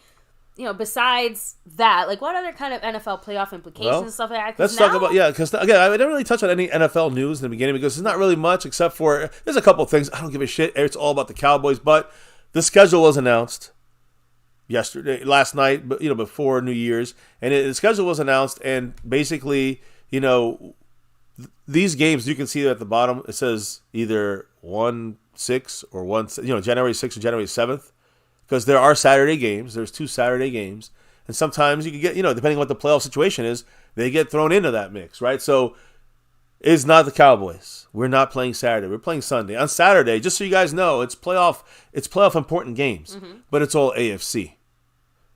Pittsburgh Steelers at the Baltimore Ravens. That's the 4:30 game by itself. And then the primetime game, the Houston Texans. I know Eastside's going to be watching. And the Indianapolis Colts. Fighting it out for the division there. That's going to be, or not the division, but you got Jacksonville in the division, but fighting it out for that playoff spot. The loser's out. The winner's in. I don't know what the breakdowns are. I'm pretty sure the Ravens are going for that. I think the number 1 seed is already theirs, isn't it? I'm not sure, but the Steelers are fighting for a playoff spot as of now. So those are important playoff games on Saturday. Sunday, the early games. Atlanta at the New Orleans Saints. Obviously, the winner. And this is smart because the loser is out. The winner has a chance if Tampa Bay loses. And that's a very important playoff game. Jacksonville at the Tennessee Titans. That's more for seeding for Jacksonville. The Vikings at the Lions, which, of course, if the Lions lose, the 3rd seed for them, guaranteed. But the Vikings are fighting for the playoffs. The Lions want to win. They may be an outside chance to get the 2nd. The Jets the only way they get the 2nd is if the Cowboys and the Eagles lose. Okay. Pretty sure if they win. So that'd be the way they get the 2nd seed. So the Jets at the Patriots. That's for a draft pick right there.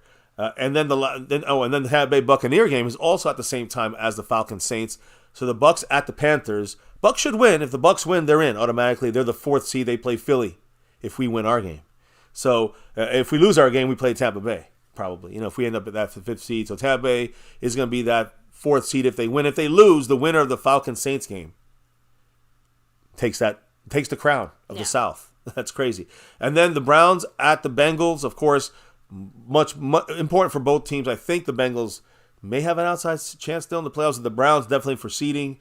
You have the Seahawks at the Cardinals. The Seahawks are fighting for a playoff spot. And they're important. It's an important game. The Cardinals knocked the Seahawks out. They already did some damage, huge help for us, and big damage to the Eagles. So, again, an important game for an opponent we can play. Because Seattle Seahawks, which we beat 41-35 a couple weeks ago, they're week 13, they'd be our opponent if they're that 7th seed, and we're that 2nd seed. And then the last game, these 2 games are actually 4 o'clock games. So these are your prime time not prime time, these are your main games left. The Seattle game, Seattle at Arizona, major implications for Seattle. I think if they win, they're in. And then the Bears at the Packers, who, by the way, if the Packers win, maybe they're the ones that are also in. I'm not sure. The Vikings lose, it clinches it for these guys as well. So if they lose earlier in the day. But these are the 2 games that are very important, again, for the playoffs. I think the Bears are still alive somehow from the outside. I'm not sure. But I know the Packers obviously fighting for that playoff spot as well. So I think the Bears get in if, like, Seattle loses, the Packers lose, the Vikings lose. Like, I think that's the only way that they get in. So, I'm trying to think. I know there's more games at 4 o'clock. The Eagles at the Giants, which obviously the Eagles lose, they clinch the 5th seed in that situation. The Giants are out. By the way, ignore those stupid bullshit comments from Sirianni claiming he's going to bench his players. I know we'll get to that later. Yeah, we're going to talk about that. I'm saying that's all bullshit. Eagles only favored by 5 in that game. The Rams at the Niners. The Giants are doing better than we thought. Rams at the Niners are irrelevant for the Niners, and we'll talk about what they're going to do with their starters for this game. They'll have 2 weeks rest possibly, but the Rams, they're fighting for a playoff spot. They're technically a quote-unquote good team. 9 wins, so they're a good team. Sorry, guys, if you thought they were bad. We beat them. We beat them pretty good. A little different of a team, but we still beat their ass. And then you got, so they're fighting for a playoff spot there at 4:25. I'm saying the later afternoon games. Denver Broncos at the Raiders. The Broncos are fighting for a playoff spot there. The Chiefs also at the same time slot. Chiefs at the Chargers. A lot of big games at 4 o'clock. Or I say 4 o'clock here for the East Coast, but the late afternoon games. The afternoon game guys, the teams there. So then you have the night game, which is the big one, the real big one. And that's the Buffalo Bills at the Miami Dolphins. Buffalo's still fighting for a playoff spot, I think, and also for the division because of the loss against the Ravens for the Dolphins. So that's that could switch things up. Yeah, and the Dolphins are obviously, I believe, in the playoffs. But yes, they've clinched. But again, that AFC crown is still available. Exactly. So the Bills can jump them there. It's going to be a very interesting game. To me, that's one of the more, I think, exciting, but I think one of the bigger, weightier matchups when it comes to like actual head-to-head games, because the rest of them obviously have bigger playoff implications or whatever, but it's like, again, Philly and Giants affects us, right? But we're not one Philly. of the Philly, but we're not really one of the teams playing there. But I think the Buffalo and the Dolphins have they're both equally fighting for, I think, equal opportunity there. I think equal weight. Yeah, they kind of get that 3rd or 4th seed, I think, for the winner on that. So that's obviously very important. The other team gets like they got to play on the road. It could be Buffalo and Miami again next week in the playoffs in the wild card round. So, or it could be the Dolphins at the Buffalo Bills. Now that changes shit, right? So, anyways, the point is those are the games for week 18, except for the last one there, which you can see is our Dallas Cowboys there, and that, of course, officially is going to be, I mean, you look at, East Coast time, it's 4:25 p.m. with the rest of the big games. We'll be playing at Washington, afternoon game. East Coast here, later game. So the weather, we're going to check that for a minute. The Dallas Cowboys open as 13.5-point favorites. I hate this. Modest. Yeah, but I hate this. I hate 13. And this is looking for a close game. They're saying we're going to blow them out, and I don't know about this. I'm just saying this game, I think, in my mind, I'm going to chalk no injuries. Yeah, that's it. At this point, I'll take a win anyway. Yeah. 1-point win, lucky we'll take it. And I'm with Chalk to Montana. I know he's been saying this for a while leading up to this game, but this is the tough game. And this is to me, again, Detroit Lions was our most important game of the season last week. I said this. That's why I was disappointed the way we played at home. But now this is the most important game of the season. And guess what happens next week? That'll be the next important game of the season and beyond. So this is a playoff game in my mind. This is without. Would you guys? I want to know if you guys think this is a playoff game in your mind. Forget about the opponent. We know they're not a playoff team. This is a playoff game for the Cowboys. This is talking about playing at home for possibly 2 straight weeks in the playoffs versus playing on the road for at best 2 straight weeks in the playoffs. So to me, this is the difference between maybe actually getting that monkey off our back, appearing in an NFC championship for the first time in too fucking long. And from there, you never know, right? Exactly. Like, that's what I'm trying to say. Once we get there, all bets are off, and it's just, may the best team win, play your best football, Cowboys. But until then, if we are at home, it feels absolutely like no excuses. No fucking excuses. Yep. There's no reason. There's not a single team that should be going into our house and winning and beating us. Yeah. That's why not a single one. And again, it will never be the Niners. Nope. That's not going to be possible. But if it's any other team that's left, the Lions, the Eagles, the Seahawks, the Rams, the Vikings, There's whoever. There's a question in the chat, by the way, which I'm curious that you can answer super quick. Yeah. If it came down between the Packers or the Rams, what team would you rather face? Packers. Yeah. Any particular reason? Off the first look, Rams playing us twice in a season, they kind of know some things they might be able to work on a little bit better than us, and they've changed a bit. So maybe I don't want the coaches to get lazy and maybe not see some new tendencies. But the Packers, I think, are playing well against shitty teams, and I think the Rams are the more dangerous team. But the Rams don't look that good either. It's really just it's in our house. We should beat either team. I didn't have strong feelings either way, but Seattle's comment kind of swayed me. He just kind of said it would be nice to get a playoff victory over McCarthy's old team. That's the other thing I was thinking. That emotional factor, because before that I had kind of said, I'm like, both teams kind of gave us really embarrassing L's in playoff situations very recently. Be nice paybacks. At least in recent history. Yeah. So either one we face and we beat, I'm going to feel good about. Yeah, even if we beat them, even without Aaron Rodgers, to me it's about Aaron Rodgers more. I agree. But the point is, this is a second best thing to that. So yes, knocking the Packers out of the playoffs would be fantastic, and that's another kind of like low-key reason why I kind of would like to see the Packers instead. And that's kind of my initial feeling. Montana's like, Rams or Packers, I don't care because they're both mid. That's how I was kind of exactly. Like, that's what I'm saying. They're both average and at home. If we were on the road, I might be shitting bricks. But against any team, against the fucking Cardinals, which we lost to on the road. So, if we're at home, though, there's something different about the team that can come back and win, even if we play shitty. Yeah. That can destroy a team if they are a little bit shitty. Yeah, so thank you, Snug. Jason Renfro and Mr. Dunn kind of saying the same thing. So Jason agrees with you. This is a playoff game to win the second seed. Mr. Dunn said, this game is for the division. Our motivation should be high. What is Washington? Yeah, they want to knock us out. What do they have to? And I got you they here. They have a lot to lose. No, well, the Eagles and Giants play at the same time as this game. So that's why, we'll talk about the Eagles and Giant game in a minute, but the Commanders are in the mix for the number 2 overall pick if they lose this game. Yeah, that's what I said. They have a lot to lose. Yeah. A victory by the Cowboys gives us the NFC East, which is fantastic, but it's bigger than that. It's the second seed in the NFC in the playoffs. We play at home against every team other than the Niners.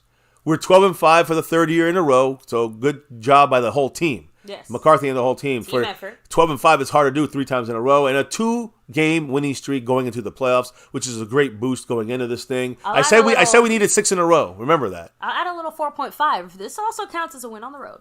Even if it's against a quote-unquote shitty team. True. I up the toughness right, that is it's a division rival. 100% true. Yeah, counts. A road win, even against a mid or low Washington team, is still a bigger victory for a divisional game. And going into the playoffs, a 2-game winning streak, but also a win on the road. Yeah, and how we do it is important. If we can blow them out on the road, maybe there's a new mindset when we get to San Francisco, if we get to San Francisco. Here's the thing, though. When it comes to the Eagles, they play the Giants at the same time as us. And Nick Sirianni is trying to play mind games. Fuck Philly and cry, Eagles cry. Let me. By the way, you guys got the emojis. You guys can drop them. We got the new emojis out, by the way. But I'm going to put this one up right here. There's the wedding. Boom. There it is. Gotham guy with the 5 on it. Woo. Much love, the Gotham guy in the house. What did he say? I agree 100% about Washington. I have a gut feeling Washington's going to try to spoil our playoff seed and not just lie down for his higher draft pick. No, Again, that's why I said it is significant to me that it's a division game, just on because the road. I don't care what kind of draft situations or whatever situations. It is still very rare to see a team just like lie down and allow themselves to be beaten. Yeah, they're not put the backups in either. Exactly, like especially against division rival. Because again, that does add that extra layer of humiliation. Usually you also do, it kind of comes down to more like front offices, teams, coaching. So like, maybe a team like, let's say the Jets, if they were in a slightly different position, right? Like it's their last game. They basically lost everyone that matters. They don't want to hurt anyone else for precious Aaron Rodgers to maybe lose in next year. So like maybe you can see why they would do that. I can see why Washington is in that discussion, not just because of their high draft pick, but because of the expected turnover that's heading in there. But if you guys said it, like, do the players maybe play for Ron Rivera? Do they play for their own pride? Well, do they play just because, again, it's at home, it's their last game? Like, do they play just to be petty? We're going to talk about that as well. I got more to say on that specific thing. But again, about the other games, the other teams like the Eagles. Again, if we both lose, we still get the third seed. Mm-hmm. If the Lions lose, we get the second seed somehow. But if all three of us lose, but if the Lions win, Cowboys and Eagles do. If we both take L's for whatever the reason, the Cowboys are still the third seed, which would change things a little bit there. Yeah, Los Angeles is adding in there though. The problem is Washington already gave up. They gave up because when they traded their 2 interior best defensive linemen, players, and that is true. With Chase Young, Rivera's out, so it's not really a mystery that they laid down and gave up. So we're going to get to the Washington game right now, guys. Trust me, this is the first glance of the Washington Commanders. We're going to talk more. This is a 8 day in between thing here because we got our game Saturday and the next game's on Sunday. So you're going to get an extra day of MCF here as well. Like we're going to be able to break down this Washington Commander game much more starting tomorrow. But we do have a couple little things about that we're going to discuss here tonight with you guys as well. So Nick Sirianni said that they were thinking about sitting their key players. Bullshit. He said it's, quote, a consideration since they're locked into that 5th seed. How considerate? Yeah, they're again. I'm assuming he was joking because obviously the Cowboys, if they take again, he's trying to give us this false confidence that the Cowboys, we got this locked up as a second seed. We're just playing for the 5th seed, and we're not even gonna try, knowing that if they lose, the Eagles lose, we clinch the 2nd seed. We clinch the NFC East, which clinches us the 2nd or 3rd seed. So, is he really gonna rest his guys and treat this as a bye week? Guys, he's fucking with you. He's not. Trust me. He is going to play every starter, and he's going to break their legs if they have to win this game because he believes, almost beating the Cowboys in any way is the Super Bowl for him. Good. Let him think that way. But again, I think it's all about mind games with him, even across games here, across different games completely. So he said, quote, I'm about benching his players, benching the players that are a little bit banged up. He said, because remember, Devontae Smith was banged up in that game against the Cardinals, and others got injured, offensive linemen. So he was just like, quote, I'm not saying yes, I'll bench him, let's keep him out of the game, but I'm not saying no. I'm saying everything is discussed. So again, guys, this is just a shot at getting the Cowboys to let our guard down. If something like this works, then we don't deserve it. Mm-hmm. It's nothing more than that, guys. There is no chance. There is no chance that Dick Sirianni, is going to fucking bench his players that are a little bit banged up. Not going to happen. And another thing I got to say, baby, is about A.J. Brown. Not liking Nick Sirianni maybe as much as people thought. A.J. Brown is not really talking to the media.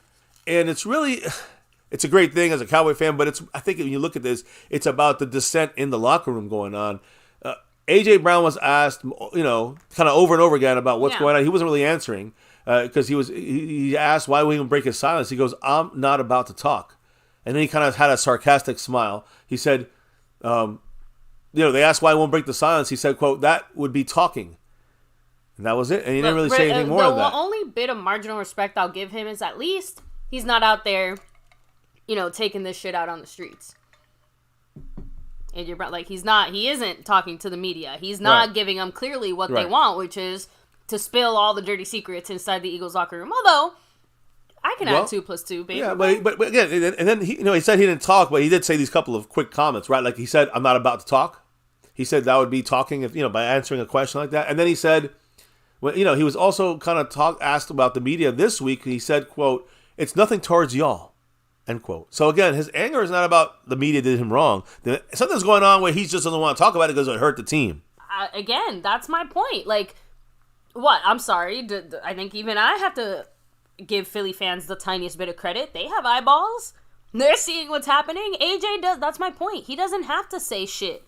He said it there by not saying it because he doesn't have to say it. Everyone can see it. We just don't. I want this team to get back on the good side of things. We don't want them to get this confidence from somewhere because they've lost 4 of the last 5 games after sneaking by the Chiefs and the Bills. Yeah. They should have lost those as well. Are you kidding me? So they played poorly. Not easy wins. They were ugly wins. They were lucky wins. Talk about our lucky win. They had some real interesting wins against the Chiefs and the Bills, which after that they lost to us. Lost to the Niners, us, and down the line. So A.J. Brown hasn't gone over 100 yards receiving in 4 weeks. He didn't do it the entire month of December without a touchdown. He didn't have a touchdown the entire month of December. So it's clear that A.J. Brown is frustrated with his role on the Eagles and on the offensive game plan in general. Of course, the Eagles had a 31-28 lead there late in the fourth quarter, and then they ran they settled for the field goal because there was a penalty, and they ran 2 straight quarterback draws rather than throwing the ball to A.J. Brown. And those plays went back, backed them up a couple yards there. And then they had a quick screen pass to Kenneth Gainwell on 3rd and 19 just to take the easy field goal to take the lead. So we're glad he's pissed, A.J. Brown. Just taking silent shots at the team, you can say, right?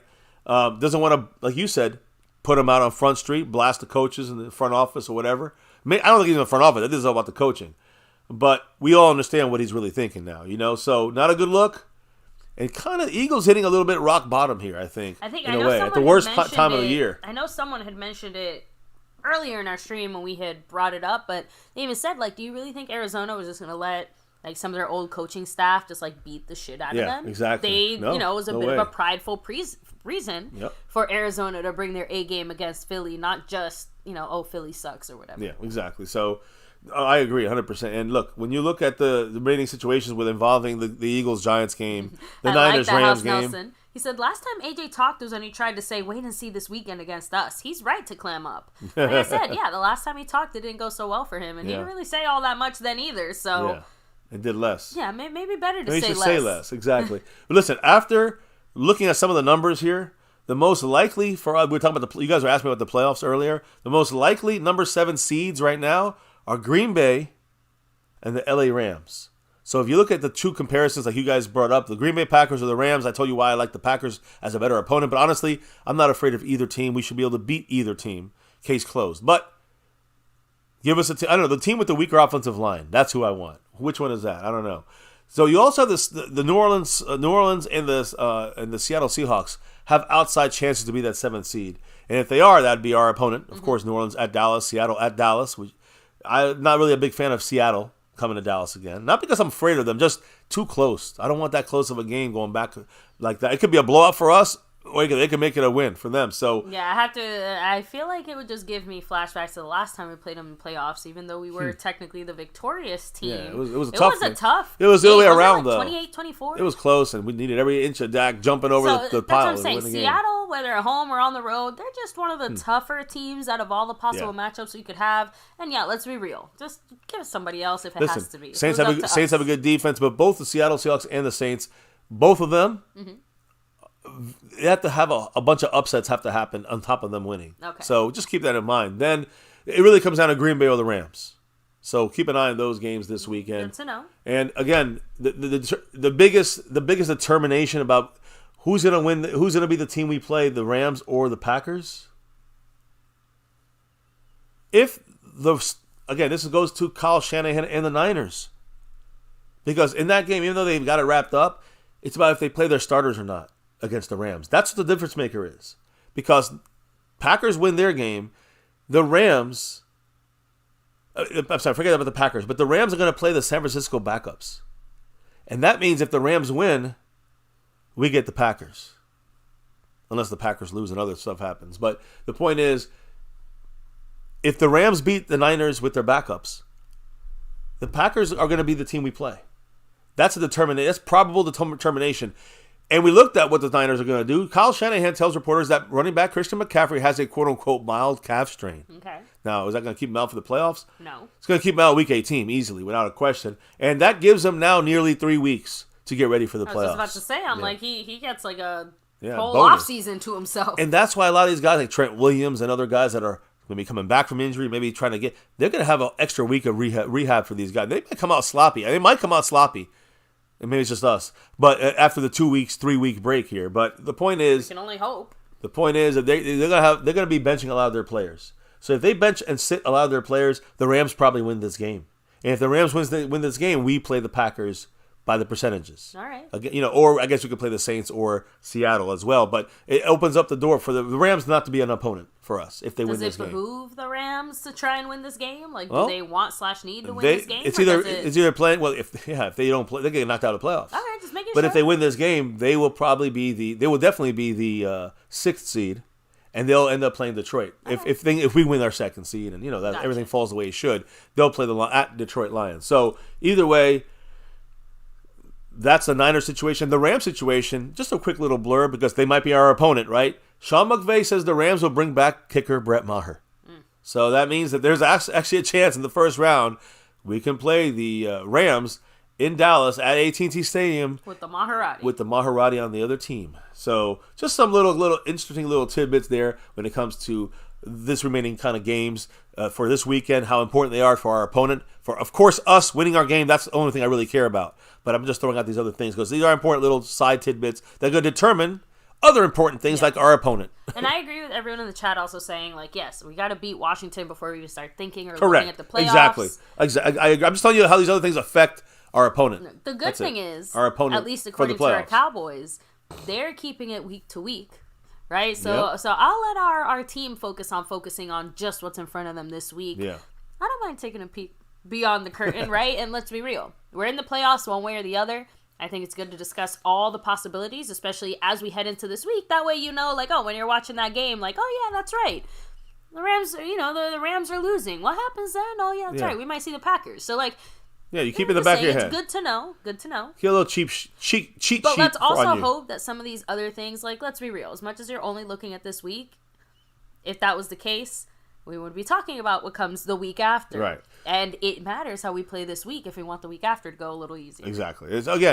Everything matters, but in the end, all that matters is that we win this game against Washington. Yes, you guys said it. 2 potential home games sounds ideal. It sounds like a hugely great scenario for us, by far best case scenario, and unexpected in a way with the Eagles having a collapse. So let's take advantage of this collapse and win. We got lucky. Eagles collapsed.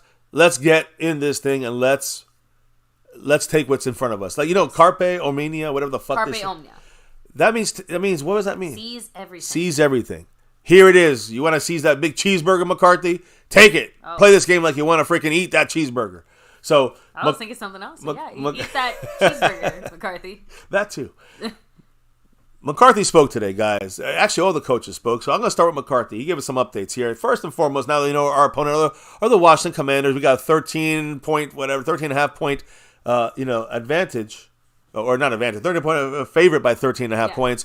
On the road, which really means like 15 points. But now that we have this situation where the Eagles lost, they asked McCarthy, how do you feel? What's going on? The Eagles lost. We got an opportunity. McCarthy said, quote, "We put ourselves in position to win the division and be the number 2 seed. That's a good place to be." Now, I don't know if we did that. We got lucky against Detroit, so we did earn that, I guess. But in the end, the Eagles opened that door for us. I'm just being real. I'm not going to hype it and blow the smoke up your ass like McCarthy's doing. So, again, I agree it's a good place to be. I don't know if we did that. We earned it by winning enough games. Yeah, of course. But we lost back-to-back games over here with Buffalo horribly looking there against Buffalo Bills and the Dolphins, which, we gave away as well, like that other Eagle game that happened earlier in the season at Philly. I felt it was very similar games as the Dolphins. So, again, McCarthy, some mismanagement. You got to get better when it comes to this going forward into the playoffs. McCarthy said this, quote, "I like where we're at for this weekend's games. If you look at the way our season has gone, our football team needed adversity. And I think we clearly have been put in those positions the last 3 weeks. Obviously, we would have liked to have won all of them this past month in December, but I think clearly the adversity and the type of games that we've been in will serve us well moving forward. I think being healthy is the most important statistic going into the playoffs." Now, we're going to talk about that health in a moment. McCarthy basically saying, hey, listen, the most important thing right now is getting an uninjured team into the playoffs and then trying to win those 4 games. So McCarthy was asked about that tripping play that cost us 30-plus yards, the mistake by the refs, the true mistake by the refs. The Lions botch up there with the illegal touching, and that is who gives that they were in legal formation. That would have been a penalty anyways. So the Lions fucked up there, and they also try to be tricky. If you have a question, let me know when Mark is in the house, because then we will play that video for Mark so you can see what we're talking about, and the trickiness that you can obviously see from the Lions, and you can see the referee literally calling number 70 as the guy pointing to him because he waved at him as he was running to the referee, making it look. It was just a play. I'm not going to go into this. Point is, that is what. The luck that got us to this point is what got us here. And I'm just happy that the Cowboys are able to get to this point. You look at the actual bad refereeing play, that would be the Hendershot ghost trip, which was Aiden Hutchinson from the Lions. So the refs fucked up and penalized the wrong team. That cost us 30-plus yards. McCarthy said this about that play, quote, "Well, what do you think? I think the tape is clear. You probably saw it when they showed it on the replay. The penalty from our view clearly flips the situation." Now, he didn't want to attack the refs, but he's basically saying that if you watch the film, you have eyeballs, right? If you saw it on the replay when they replayed it, you can see the penalty is not tripping Hendershot on Hendershot. It's tripping on Aiden Hutchinson, number 97 of the Lions. Wrong team there, referees. So that's his only addressing of the referees from Mike McCarthy in this game, about this game. Going forward, again, he said the biggest, being healthy is the most important statistic. So let's talk about the health of this team. I know that's you see it's right an hour 45 minutes into this thing, and we're just touching right now on our current situation. About an hour and a half, so I wasn't too far off. We got a lot of discussion on this, but let's talk about some of the injured guys on this team, starting with Tyler Smith. McCarthy said that the health of Tyler Smith, which is a torn plantar fasciitis, which we talked about this last night. Fascia. So torn plantar fascia, and that, of course, you'll go through a little bit more on this too, maybe in a minute. But going into this week, McCarthy said this quote: "He's sore, so we'll find out more on Wednesday. But he has a chance to play versus Washington, from the way it's being described to me." End quote. Again, saying the fact that he has a chance to play on Sunday, despite having a complete tear. Which, let me reiterate, and I want you to reiterate too on this, baby. It is better than a partial tear that occurred to his plantar fascia. So, again, he's still sore, but he can literally play this week against Washington. To me, it's a playoff game. To me, I play him.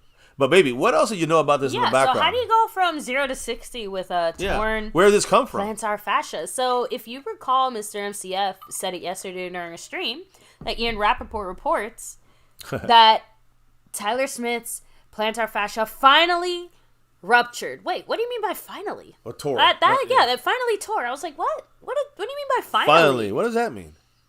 Well, do a little looking into what this kind of injuries and stuff like that, guys. I mean, basically, Tyler Smith has been playing injured for who knows how long.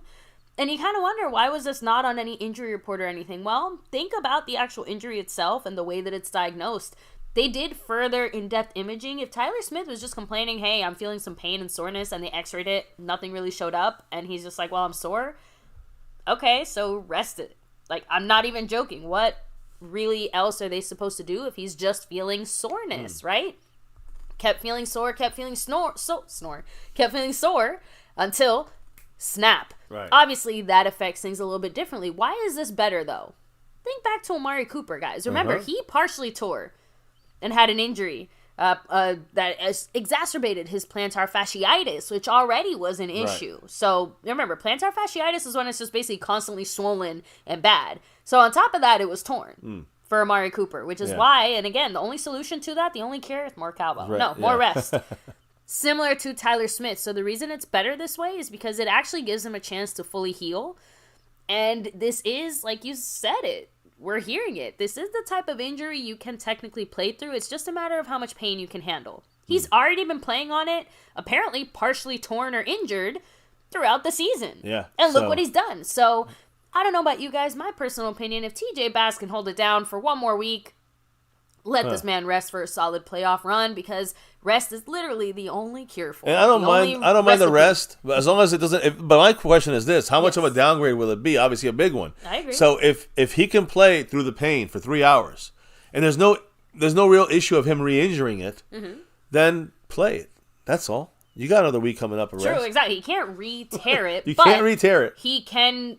Obviously, re-inflame it, maybe. That's what I'm saying. It is an injury that pain. Basically, how much pain can he physically? He will not practice this week. And get through. And maybe he'll do some walkthroughs. If you can do walkthroughs, he'll probably play. Who knows? Yes, we'll see. And Justin D, the reason, just throwing this out there for anyone who doesn't know, again, the reason a full tear is better than a partial tear. Think of it like bones too. When you break a bone, having a clean break is better than having a break into a bunch of little pieces and it doesn't quite fit together as good. So when it fully tears like that, it basically is like a clean break for a bone. It allows the muscle to knit together in a better, more uniform way with less pain as well, technically, for the injured person. When you have a partial tear, again, you're kind of in this weird in-between spot because you have to wait for the partial tear to heal, but it kind of takes a while to like fully heal because it's only partially torn. Bodies are weird. So I see Los Santos saying this could date back to the Cardinals game. He missed. I think it was Tyron Smith that missed that game, or did Tyron Smith come back that game? Tyler Smith hasn't missed any games this year, and off the top of my head, I think he did miss a game. I thought he did miss a game. Tyler? Yeah, I think Tyron Smith came back. It might have been that Cardinal game when Tyron Smith came back. I think Tyron Smith missed that game, and Tyler Smith came back in that game. He missed the first 2 weeks of the season, I think. All right, how about this? Do you want to check that super quick? How about this? You touch on that. I'll double check because that. I don't remember him missing that game. I'm not saying you're wrong, Lucentis. I'm just saying I genuinely don't remember. This is a problem with having two because we missed Tyron Smith that game, I think. And I think that's the game we got Tyler Smith back, or maybe it was vice versa. But that wasn't the only injury that we were talking about, guys. We're also talking about a very important player here. on our defensive front to help stop the run, and that's Jonathan Hankins. What's the update on him? McCarthy spoke on him. He said, quote, Jonathan Hankins had a good workout today. And he's basically saying that they're hoping they're going to work him into practice on Wednesday. That is fan-fucking-tastic news right there. If we get Hankins back, it helps Damone Clark. It helps Marquise Bell. It helps our linebackers. And it also helps a guy like Odigizua inside, and the whole defense. So Jonathan Hankins in there, stopping the run. Good workout today. Hoping to work him back into practice on Wednesday. The hope, not just from McCarthy, but everyone else, is to get him on the practice field on Wednesday. So, again, already has missed since that Eagle injury. It was a hamstring. Sorry. For Tyler. And I think it was against the Giants. He could have still been out for the Cardinals game, maybe? But it was a hamstring. He was out for the first 2 games. I'm pretty sure. Yes, but that was a hamstring injury. Okay, there you go. So a hammy. From Tyler Smith. Again, a whole different ligament. I'm not a doctor. Yeah, so I don't know what that has to do with plantar fascia, but maybe nothing. It's completely different. So it's a completely different injury. It's something that probably happened more in the middle of the season. Anyways, good update there though on the fact that he did miss a couple of games, but it was not anything to do with his foot. It has to do with his hamstring. So anyways, the point here is Jonathan Hankins had a good workout, missed the last 3 games with an ankle injury he suffered on December 10th against the Eagles. And at least the good news is that the Cowboys are going to work him into practice this week. And because if this was not a playoff game to me, which, getting that 2nd seed is a playoff game. If this was not a playoff game to me, then you can rest him. If we were a 5th seed and locked in there, I'd say, fuck it. Just don't play him this week. Rest him. High ankle sprain. Thank you, Justin D. Yeah, no, it's reported. CBS was reporting it as a hamstring injury. Yeah, so high ankle sprain also seems kind of far from the plantar fasciitis. But CBS Sports. Yeah, but either way, it doesn't seem related. Though that injury at the beginning of the year does not seem related to the foot injury that he has now. So, it might have happened somewhere in the season. So, either way, Hankins injury on the good news there. Tyler Smith injury on the good news, in my opinion, right? So yeah, I mean, again, that's about the best news we could have possibly had heading into this week. Yeah, so again, hopefully Hankins back and get this, shore up the run against this Washington Commander team, and then Tyler Smith back, helping pass protect and block in the run game for our offense, who needs to take control of a weakened Washington Commander, interior defense after they got rid of Chase Young. And who was the guy who went to the Bears?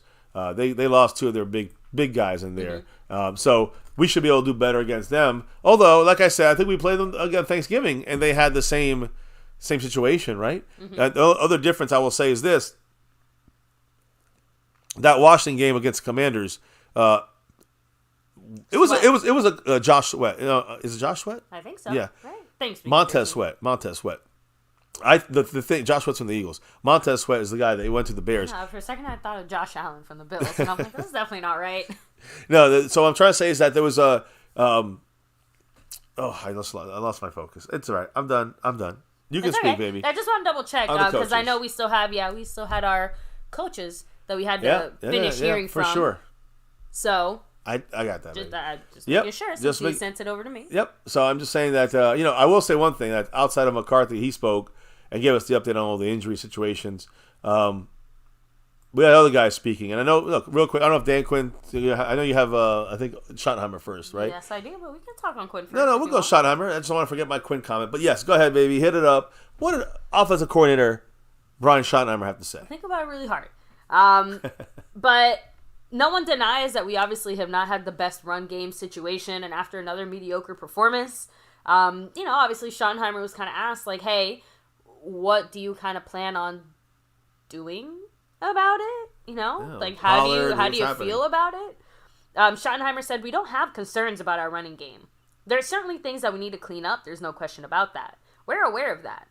Do we have the pieces to be successful? Absolutely. Are there things we need to tighten up? For sure.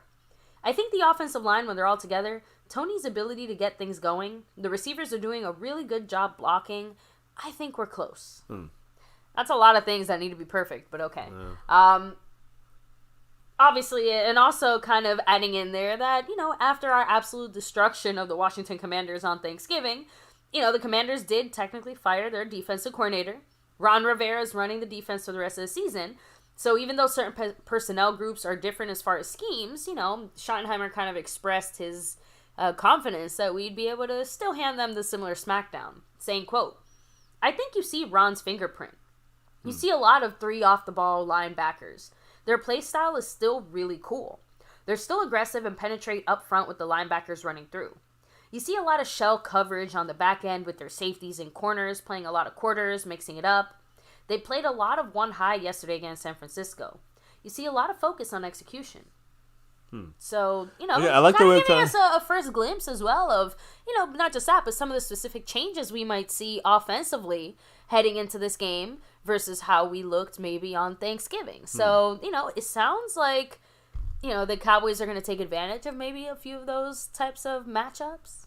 Just throwing that out there. But, of course, a little too early to tell. Just wanted to hear straight from Schottenheimer. But let's be real.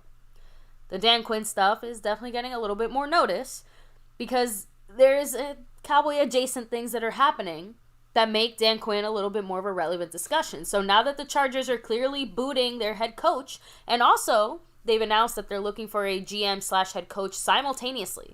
They're running both these searches.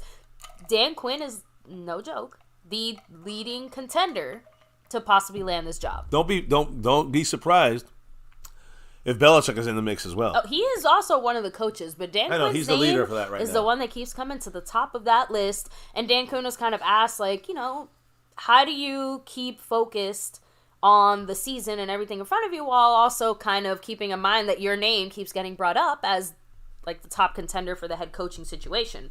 Quinn said, quote, "I think it's important to know how to compartmentalize. Fortunately for me in that space, any preparation you would do on that is done over the summertime. If and when that time gets called, I would certainly be ready to discuss that at a moment's notice. It's pretty easy these days to compartmentalize. Quite honestly, the guys that I'm able to coach are a big reason why I wanted to be back here. So I'm not going to let that moment miss 1 second. I didn't want to see anybody else coaching these guys, and there was unfinished business in my mind. That was a big reason for me knowing I had unfinished business with them, and I wanted to see that through as much as I could. I absolutely feel that way again. It's easy to compartmentalize when you stay here now. I live my life in that space anyway, so it's not as complicated as you might think." So I think the most interesting thing there is that whole unfinished business comment, because we kind of knew it. Freedom first. Congrats to you. And the second one to get a membership this week. This one given from the man staying skeptical fan. The gifted membership. Much love to him. And who got Freedom First? Freedom First, Congrats to him. And again, He's always guys, tries to be first. Just because I know we are, Towards the end here, I do want to remind everyone, while we still have you all here, take a second to hit like, subscribe, hit that notification bell. You can follow us anywhere and everywhere at MyCowboysFamily. Of course, hop into our Discord. The link for that's in the description box down below. And there's a variety of ways to show the love, like several of the people here have, like our sponsor of the week, Jason Renfro, and the membership king, Jason Renfro, right? He's dropped in the super chat. He's gifted memberships. He's dropped in the Cash App. You know him. Right? All over. Of course, you had the Venmo, the PayPal, the Streamlabs link, all that good stuff. So appreciate everybody here showing the love and dropping the love. Currently, at the top of that board when it comes to the membership gifting, I'm going to update it now, but Skeptical Fan is in a tie with Jason Renfro, 1 versus 1.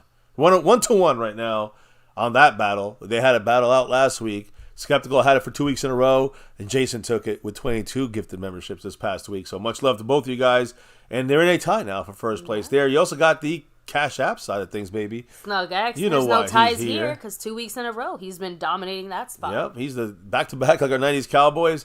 And hey, will he be the guy taking it down this week? Well, right now the leader is Wirelight, Soft Games, Appreciate You. He dropped it through one of these 4 ways you see below, and that entitles him to being on this board. He's leading right now, I think, Jason Renfro on that battle of the Cash App. And then the overall board, Jason Renfro in first place. Still, as we opened up this show tonight, he was in first. Of course, Wirelight is in second, marking a tie there in third with 24/7 Cowboys. And on. Appreciate you guys, Calvin and the rest.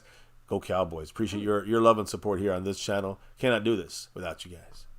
So, it kind of rolling back to what I was saying there, just super quick. Like what Quinn said, quite honestly, the guys I'm able to coach are a big reason I wanted to come back here. I didn't want to see anyone else coaching these guys. Yeah.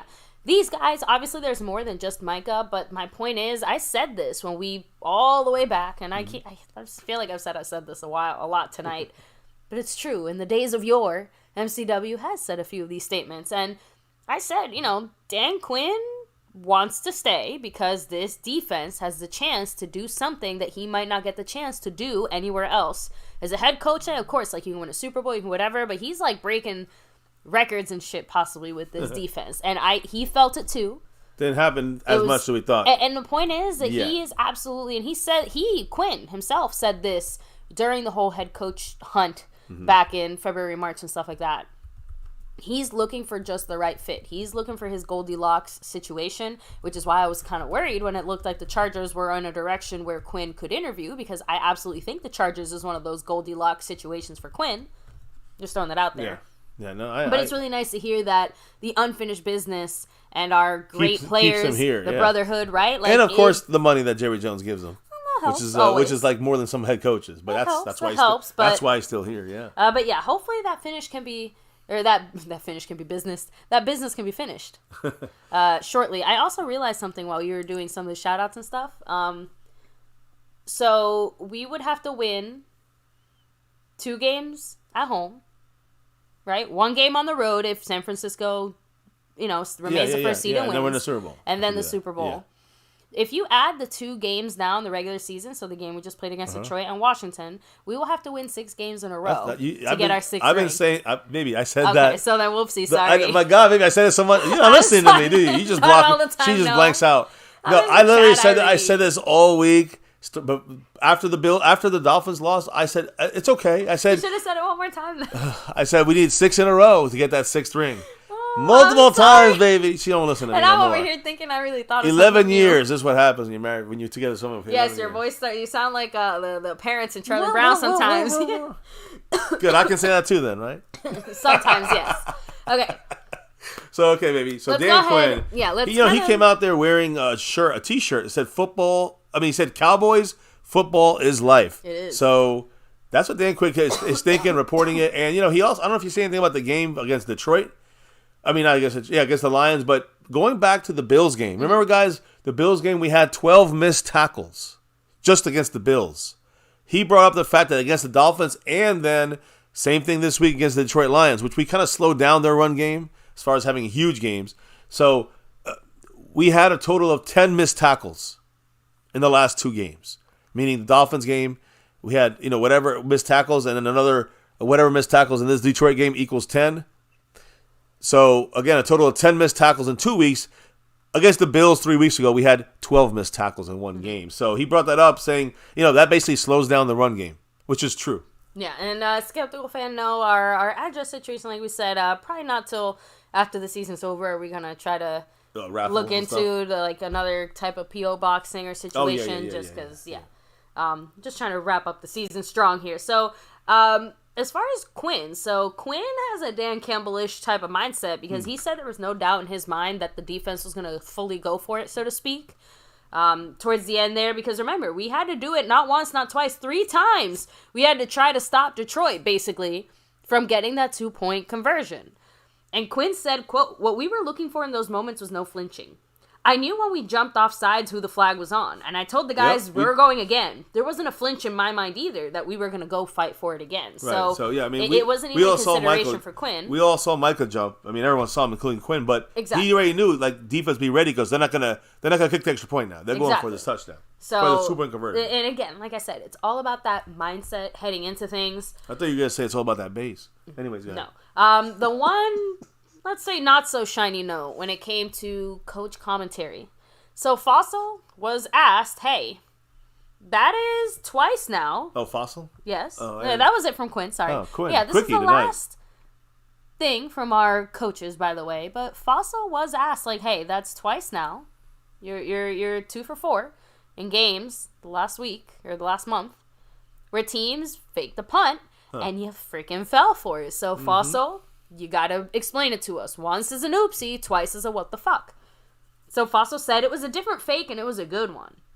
We were in our defensive alignment and he ran kind of a fake sweep. So Tolbert came up to play in run support and the gunner bluffed him, slipped past him, and they dumped it over the top. He made a great throw.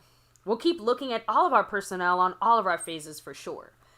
Now, I have to, I don't want to bail Bones out either.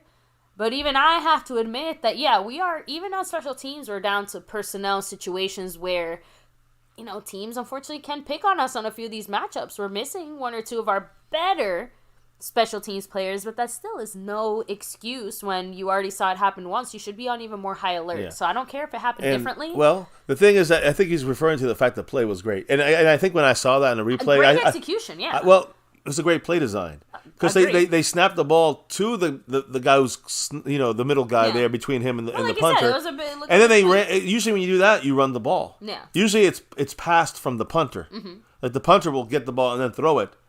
Rather than the I forgot what his name is, but basically the signal call, the one who's calling the plays, like the quarterback almost. It's like a direct snap to the quarterback, and he throws it. So they had a guy there who was helping block, and he got the ball, rolled to the right like it was a run.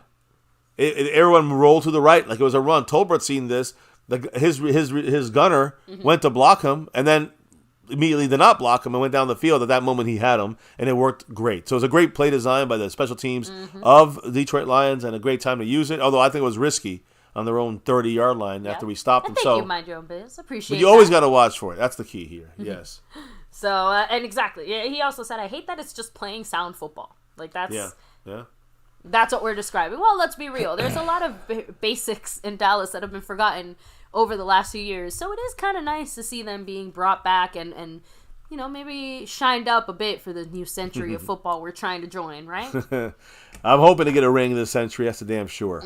Now, let's talk about our upcoming game really quick. This is a first glance, not even in the title because there's no room, mainly because it's really quick, guys. But first peek at the first glance, yes. Really. But you got your emojis if you're in the membership, guys. Drop them if you got them. The Washington whatevers. The whatevers. The what the fucks, as I like to call them. But they used to be that, right? Before they changed their name 8,000 times. Anyways, the old owner, Daniel Snyder, yes, the Washington, believe it or not, the Washington Commies, the Commanders, yes. And then, that's just replace that face with any fan of the Washington Commanders. And, of course, just to level it off here, oh, yes, the Commies. That's our opponent this week. What's the weather going to look like over there? What's the weather going to be in Washington, D.C., or Landover, Maryland, where they play? Well, in the morning, it's going to be about 35 degrees around 7 a.m. The winds are going to be around 11, 10 miles an hour. All right? And as the day goes on, it's going to be snowing. Possibly. Ooh, there you go. You definitely got Deborah Wilson in the house. Summing it up, Deborah. Welcome to the family, Deborah, and Go Cowboys. Appreciate you growing the channel here. On the road to 30K. Now, on Sunday morning, January 7th, which is our game is, of course, 4:30 Eastern Time, 4:25 Eastern Time. It's 7 a.m. It's going to be rainy, 35 degrees, possible snow with the wind and all that stuff. So they're also saying that all the way through, 8, 9, 10, all the way till about 1 p.m. When it gets to about 39 degrees, 40 degrees at 2 p.m., but the rain continues. The drizzle continues. Not a big, heavy rainstorm, but it's going to be raining all day. So wind is still about 11, 12 miles an hour. As we get into our game time, I kind of like the fact that we're going to be facing a little bit of weather just because, like we said, at one point or another, we're not going to have to play at home. It's going to be San Francisco. If we get that second seed, it's San Francisco. That's the only road game we got at worst. So we got to get ready for something. This is a good test. Little rain, it's going to be 40 degrees the game time. It's going to immediately into the first quarter. It's going to drop into the 30s, 39 and 40. I'm sorry. It's going to go 38, 39, 37 degrees. The wind's going to still be between 8 and 11 miles an hour. So the wind's not going to be a factor. The weather will be, though, when it comes to the cold. Upper 30s at kickoff possibly here. It's going to be cold. It's going to be, it's going to be raining earlier. And, the percentage of rain goes from 56% to 35% at game time. So it does drop 20%. Probably there will be a little bit of drizzle here and there, but it'll be right there at that 38, 39 degree mark for most of the game. So cold for sure, chilly for sure, ice, it's going to be that cold rain. So you got to be also secure with the ball on the grass field, on a shitty field. Let's be real about that. That whole honestly, I'm more scared of their field just because injury-wise? Look, guys, we've all heard it and known it. Like, their franchise just does such a shitty job of maintaining their facilities. Yeah. Even their own players have complained about it before publicly. So, just saying, wear your best cleats, Cowboys. Yeah, the locker rooms, the sewage system, it's all fucked up. Now, bring your own benches, as you've done before. Hopefully we can, when it comes to the sewage system, we can just shit all over them. Hopefully, and Dak can start the shitting because Dak has 3 game-winning drives right now. And Tua has 2. Mahomes has 1. Purdy has none. Lamar Jackson has none. Combined this year with all those guys, they got a total of 3. 3 game-winning drives. Dak Prescott has had 3 on his own, and all these guys combined have had 3. 2 for Tua, 1 for Mahomes, and that's it. So out of the best guys, and you know what's funny? The one against the Dolphins, that was a game-winning drive. The defense gave it up, Yeah, right? very true. And, that would have gave him 4 and Tua 1. Just saying, the dominance is real. When it comes to coming back and winning games, Dak is the best in the NFL at doing that. Even in this, elderly time for Dak, he still shows he's the comeback kid. Yeah, listen, again, and don't forget that the Cowboys were on the 6 fucking yard line against the Eagles. That would have been a comeback. It would have been 5. Yeah. I'm just saying, we got 5 on it. Possibly. We need to get that 6, though. Anyways, I just wanted to bring that up about Dak Prescott. A couple little tidbits as we go into this game. More importantly, I guess, not more importantly, that's very important. But when you look at the defensive side of things, we got to be big here. And Micah Parsons, guys, this season marks the first time in history of our Dallas Cowboys that a Cowboy defensive play, a franchise defender, right? In our franchise, that the Cowboys have a defensive player like Micah Parsons that have 15 or more sacks this year. And also have a defensive back or someone on the team that has 8 or more interceptions this year in the same season. Of course, DeRon Bland being that man. So, first time ever, we got a guy 15 or more sacks and 8 or more interceptions. 2 different guys in the team doing this on defense. That's dominant. I mean, again, it's hard to do on our franchise, and it's hard to do in any franchise in the history of the NFL. Exactly. That's a tough thing to do. And credit where credit's due. We got monsters on this team that most teams don't have on defense. Now, again, I want to shout out special teams here, baby. You talked a little special teams. I got my little 1, 2, 3 on them as well. Brandon Aubrey, all right? He made 2 field goals last night. 2 nights ago. 35 field goals made. 35 for 35. Of course, kick off his career. But this season, the same thing. 35 field goals made in this season. That is a single-season Cowboys record. We've never had a guy that did that. Surpassing Richie Cunningham back in 1997 when he hit 34 of them. And Greg Zuerlein in 2020 also hit 34. We got someone that beat all them, and that's Brandon Aubrey. And again, has a bonus game to do it in, but got this record in 16 games. It's just greatness right there. Aubrey is in the record books at kicker in many different places. Also, he can be going for more. He has that touchback record, number of touchbacks in the NFL history. He's got the most touchbacks in NFL history. Brandon Aubrey is also going for some more history in the regular season, this regular season finale against the Commanders. He currently has the second most field goals made in a season without a miss, 35, in history. The record, when it comes to just in a season of making field goals without a miss, Vanderjagt had 37. Yeah, Mike Vanderjagt, the great Mike Vanderjagt. He hit 37 in a row without a miss back in 2003. Keep that in mind. Now again, to start his career, that Vanderjagt didn't do that. He was a great kicker. Of course, Aubrey did that. We're still talking about Aubrey's rookie year here. This is a veteran Vanderjagt knocking through 37 in a row. Aubrey, and that is the Vanderjagt record. That's the history. That's in history. That's the record there. And don't forget, you also got, the fact that he's got 35 straight field goals made in a season in itself. You know what I'm saying? This is just mind-blowing. So it's going to be some weather there. Some rain, tiny bit of wind. It's cold. So Aubrey, start practicing in Antarctica. I don't know what to say, but just get ready for this game. Keep your record going. And, more importantly, you know what? Miss a fucking field goal. As long as you win the game and you make every single one in the playoffs. That's all I care about. So, the Commanders. Finishing this up here, guys. The reason they might not care as much as you think about this game, listen, they're going to want to win this game. They're going to want to spoil the Cowboys. That would be that's their Super Bowl right here. That's a great way to end the season for them, I'm sure. Yeah, this is their Super Bowl. That's all they got left. Is spoil the Cowboys season by giving them an L. And they'll either be at best 3rd seed if the Eagles also lose, or at worst 5th seed. So the Commanders hold the 2nd overall pick in this upcoming 2024 draft, entering this game against the Cowboys on Sunday. They truly, if you think about the logic of this, they have every reason to want to lose on Sunday against the Cowboys if you want to improve your franchise, believe it or not. So losing is maybe the best thing they can do, and it's the worst thing the Cowboys do as far as helping this team going forward. But we'll take that help if it gets us in the playoffs. Now, I want to earn this win, but I'm just telling you what the way the commies are looking at this, the Washington Commanders. Cowboys opening up as huge favorites, 13.5-point favorites. Suggest we should win with ease. I don't buy it. I think this is going to be a tougher game than most people think. Just looking at the records, it's not that easy. It's a divisional game on the road with some weather. So outside of the panic that usually you feel in most, sports, we have the fucking knowledge that we've dropped games that are important like this at the end of the year that are given to us. So we have to make sure the Cowboys have to put this together and win. Do not overhype yourself or overlook this game in any way. But the thing is this, the Commanders, we've seen our Cowboys sometimes looking for draft spots. We'll see our guys sometimes get benched or some guys a little banged up. We'll bench them, right? We've done that before in season finales when we're out of it.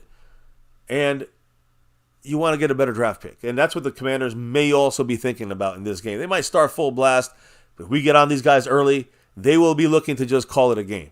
Trust me. So the Commanders, they hold the second overall pick right now. It's not just getting like you're battling for the 14th or the 13th spot, Battling for the 13th or 14th spot or the 20th or the 21st spot. Who gives a fuck? Win the game. You're battling for the second spot. If you lose, you're guaranteed the second seed. Second seed. We get the second seed. If they lose, they're guaranteed the second pick of the draft. So that's a major plus for them, and more than just, hey, we're fighting for the 12th or 20th spot. Yeah. You know what I'm saying? So again, just a tad. Look. You ask any Washington fan, they're probably like, beat up the Cowboys, but I don't. I'd rather they lose. My brother was pissed that the Cardinals beat the Eagles, even though he's a Cardinal fan. They're out the playoffs. He's like, this really ruined the chance for getting the number one pick, a wide receiver, right? Which would, now because they beat the Cowboys, Washington has a chance to get that second pick, that wide receiver. So my brother is highly upset about the way the Cardinals actually fought to beat the Eagles. The same way that I'm sure some Washington fans might be upset if they end up screwing their chance out of a second-round pick. Yeah. Just saying, I can understand that. I mean, it already sucks. Imagine sucking so much that you screw yourself out of the only thing that makes it maybe suck a little less. Yeah, it may sucks out the season for you a little bit. Say, okay, there's some success for next year. Now we suck, and on top of that, our pick is going to be not as good as it now they get the 7th pick instead of the 2nd pick. Listen, the organization probably has, the organization. I'm talking about the GM, the owner, whoever. They have zero desire to want to win this game. That's it. I'm telling you the truth. The owner, the GM, they do not want to win this game against the Cowboys. As a franchise, in transition, which obviously giving away their interior of their defense is a major, sign of we're transitioning. But adjusting, whatever it is, they figure to be moving on from Ron Rivera after this game, this season. Mm-hmm. This will probably be the last game he coaches for the Washington Commanders. Now, the players, the coaches, Ron Rivera, they're going to really want to win this game against their rival Cowboys, right? This is the Super Bowl for them. The team, the players. Also, but the organization, they don't give a fuck. To show off, hey, I'm decent. Hire me after this, please. Yeah. If everyone's getting fired, this is a job interview for them, too. Exactly. It is a job interview for everybody on this Washington team as far as coaches and a lot of players. Yeah. So they have to play hard as well. So, again, the number two pick, when it comes to the other teams around them, the Patriots and the Cardinals, they hold the same 4-12 record right now. The Commanders have the tiebreaker on them. So if they lose, they get the second pick. But they would definitely drop to like the 4th or 5th pick of the draft if they lost. If they won this game, they would drop to 5th or 6th or worse on the draft order here, which might, maybe it saves them some money. I don't know if that's the way you got to judge things when it comes to, signing a guy and not have to pay him as much as a second overall pick of the draft. But, there's a lot of good talent come out of this draft, and I think the Washington Commanders have their eyes on some guys they want to get in that second pick. Yeah. So, obviously a division rivalry. The players, the coaches, they want to stick it to the Cowboys. They want to make sure the Cowboys get a twist in their ass here by them screwing our chances of getting that home field advantage up to the second round of the playoffs into the conference championship game against the Niners, if that's what it comes down to, or get the home field advantage throughout the playoffs if we can win our games and the Niners blow a game there in the playoffs. But the point is, the Commanders stand in the way of all of that, and they know it, so they're not going to just roll over and die. But if this game, I believe, if we start off, we got to start off fast. If we start off good against this Commander team, they might just say, let's just get it over with, put our backups in. I'm talking about third quarter, fourth quarter. Yeah. Call it a game. That I'm not saying I want an easy game like that, but I do want the Cowboys to also be able to rest our players. Blow them out early. Exactly. Let everybody chill. That would be like a baby bye week in my mind. Yeah, obviously not exactly, but just the benefit of being able to not play our starters for even a full quarter of football, guys. That's major. That's 15 whole minutes of hits and shits that they're not taking, whether it's offense, defense, or special teams and in between, although obviously mainly offense. And again, Washington, I hope they hear me saying this, but it's not just about beating the Cowboys. Of course you hate the Cowboys. I know they hate the Cowboys, but there's also other... You're gonna...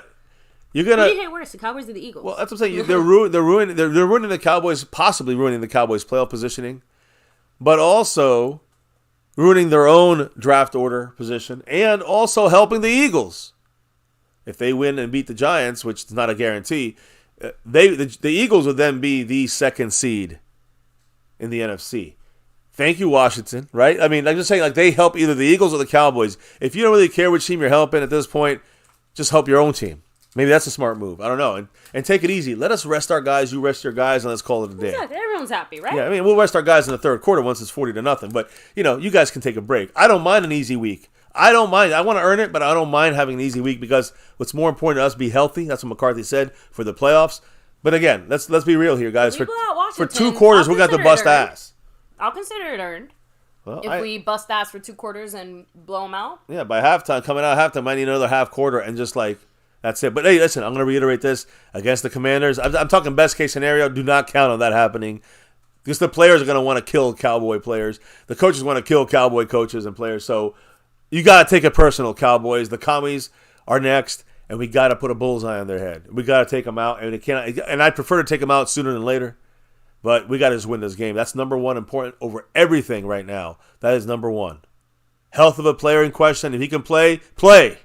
Tyler Smith, play. If you can play. I know you said rest. I say play. If it's not going to injure him worse and he's not in pain and can handle it, play, motherfucker. Let's go. And if we blow him out and get into a lead in the third quarter, that's 20-plus points or whatever it may be, you can then start resting certain guys. Not everyone, but you can rest Tyler Smith and put TJ Bass in there. And just give him a nice rest here, half a game played. Just an idea. If we play well, we play to our potential against any team. We can do this. So you got to have that mindset of doing that in this game against the fucking Commanders in Washington. You know what? There's going to be a lot of Cowboy fans there. We all know how we travel in D.C. Yeah. We got JD from D.C. who made a run of things last week in the gifting side of things, the overall board. He lives in enemy territory, and he's going to show out, I'm sure, as everybody else out there will. And that means, you're going to be half a stadium of Cowboy fans. So that's it. Treat it like we own it. Take it personal. And beat the fucking commies. That's all I got to say about this shit. You know what I mean? We got to hold our pride. And this is a divisional rivalry for us. We should look at this as a bigger thing. And you know how Dak is in the East? He dominates them, right? He ain't taking this game off. He ain't injured. Dak is going to hopefully continue his domination against NFC East rivals. Come on, baby.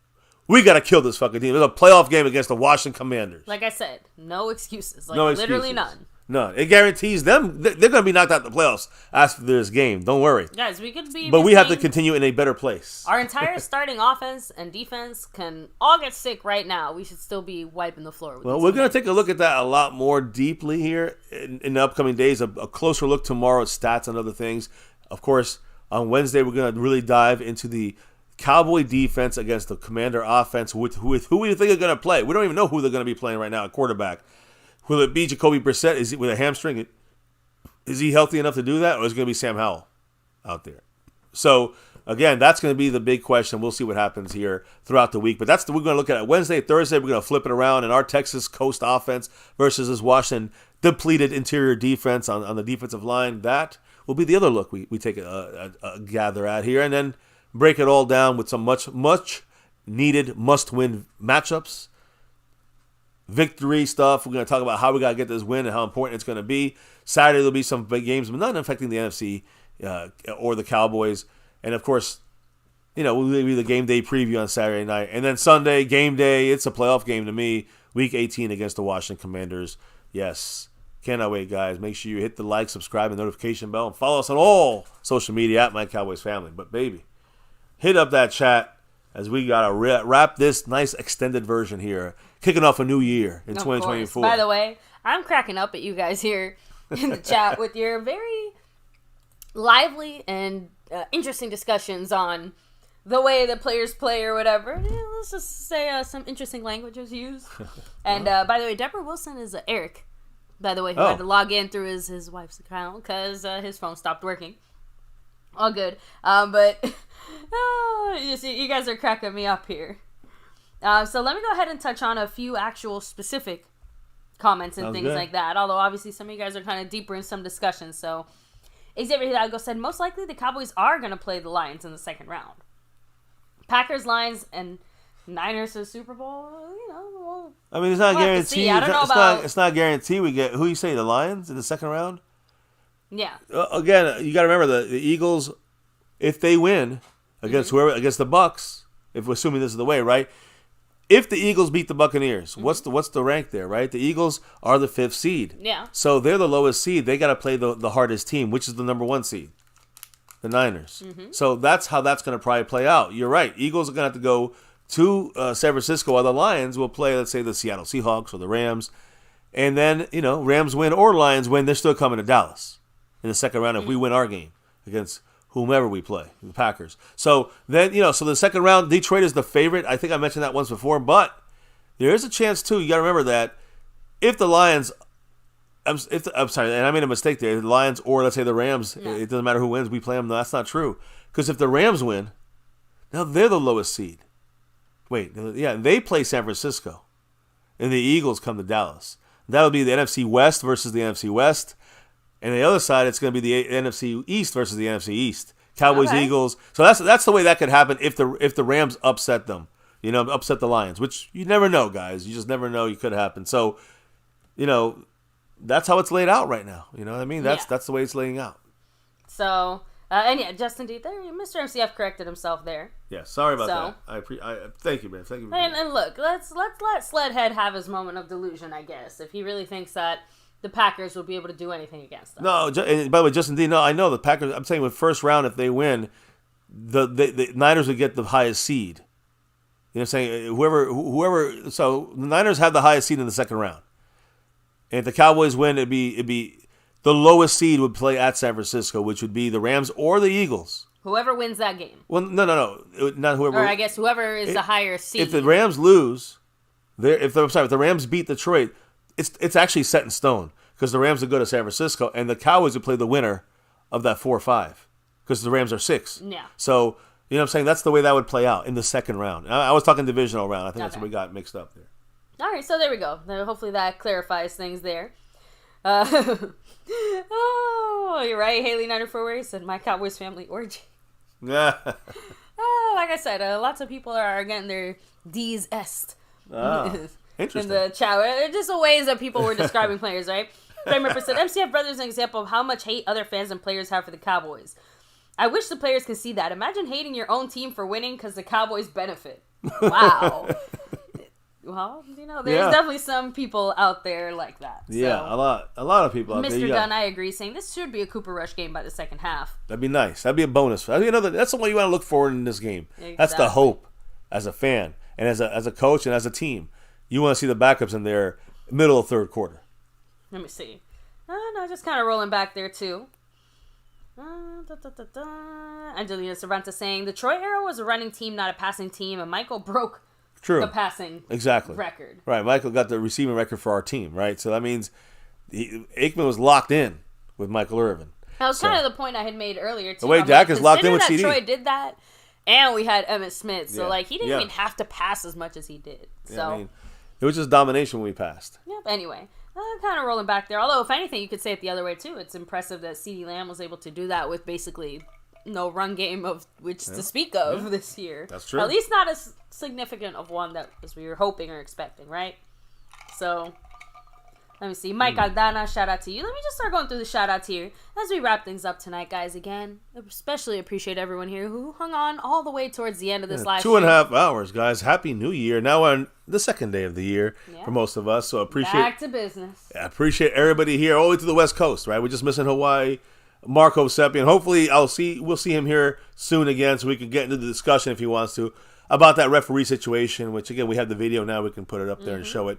But great discussions. I long for more discussions like this so we can get to the bottom of things when it comes to our Cowboys. And somehow, You see my shirt right there? Mm-hmm. We want 6. And I remember when I said this last week, and I said 6 is exactly what we need. That's the magic number. After that loss to Miami, I'm like, it's not about how we win. Just get that second seed. It's about not just about the teams we play. Yeah, we play some hard teams, and we lost some on the road, but at home we haven't lost. And we've won with blowouts against good teams at home. We've won with comeback games. We've won with luck. Whatever you want to call it. I still call it, the Cowboys played well enough to win against the Lions, but it wasn't just luck, but because it was a right call by the refs or a bad management by the Lions and Dan Campbell. But the point is, Cowboys outlasted it all. If we can outdo luck at home, I'll take it. If we can get the refs benefits at home, I'll take it. If we can get, come back, our team can come back in games against the Lions and come back in games against Seattle, I'll take it. We could blow out teams like the Eagles and blow out teams like the Seahawks and the Rams. I'll take it at home. So, and if we can do that, if we can replicate that shit in the playoffs, in any of those 4 ways I just mentioned, which we did this year so far at home, we will be in the NFC Championship game against blank. I don't know if it's going to be at or what, but if the Niners falter to the Eagles in that other side of things, it's Philly at Dallas for the Super Bowl. You heard it? At Dallas in the NFC Championship. And, of course, if the Niners win, which is the expectation, it'll be the Cowboys at Niners for the Super Bowl. That's what we would have earned. That would be a victory for this season in my mind. But not the goal. Just a win. It's a win for the season, but not a victory. Not the final product we need, because now we're fighting to go to the Super Bowl and win what you see on my shirt, what I want.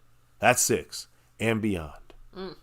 I can't say any better, guys. Now, baby, did you drop the shout-outs? Not yet, but I do have to shout out the sponsor of the week. Hell and yeah. Membership Gifting King, Jason Renfro himself. Yes. I appreciate you, of course, and not the only one repping around these parts, Marco Seppian. Big mahalo to you with 49 points on the stream, boss. Big Mark. And an extra special shout out to Snug X going back to back as your Cash App King. Yes, you know why he's here. Much love to Snug. And you look at the leaders this week.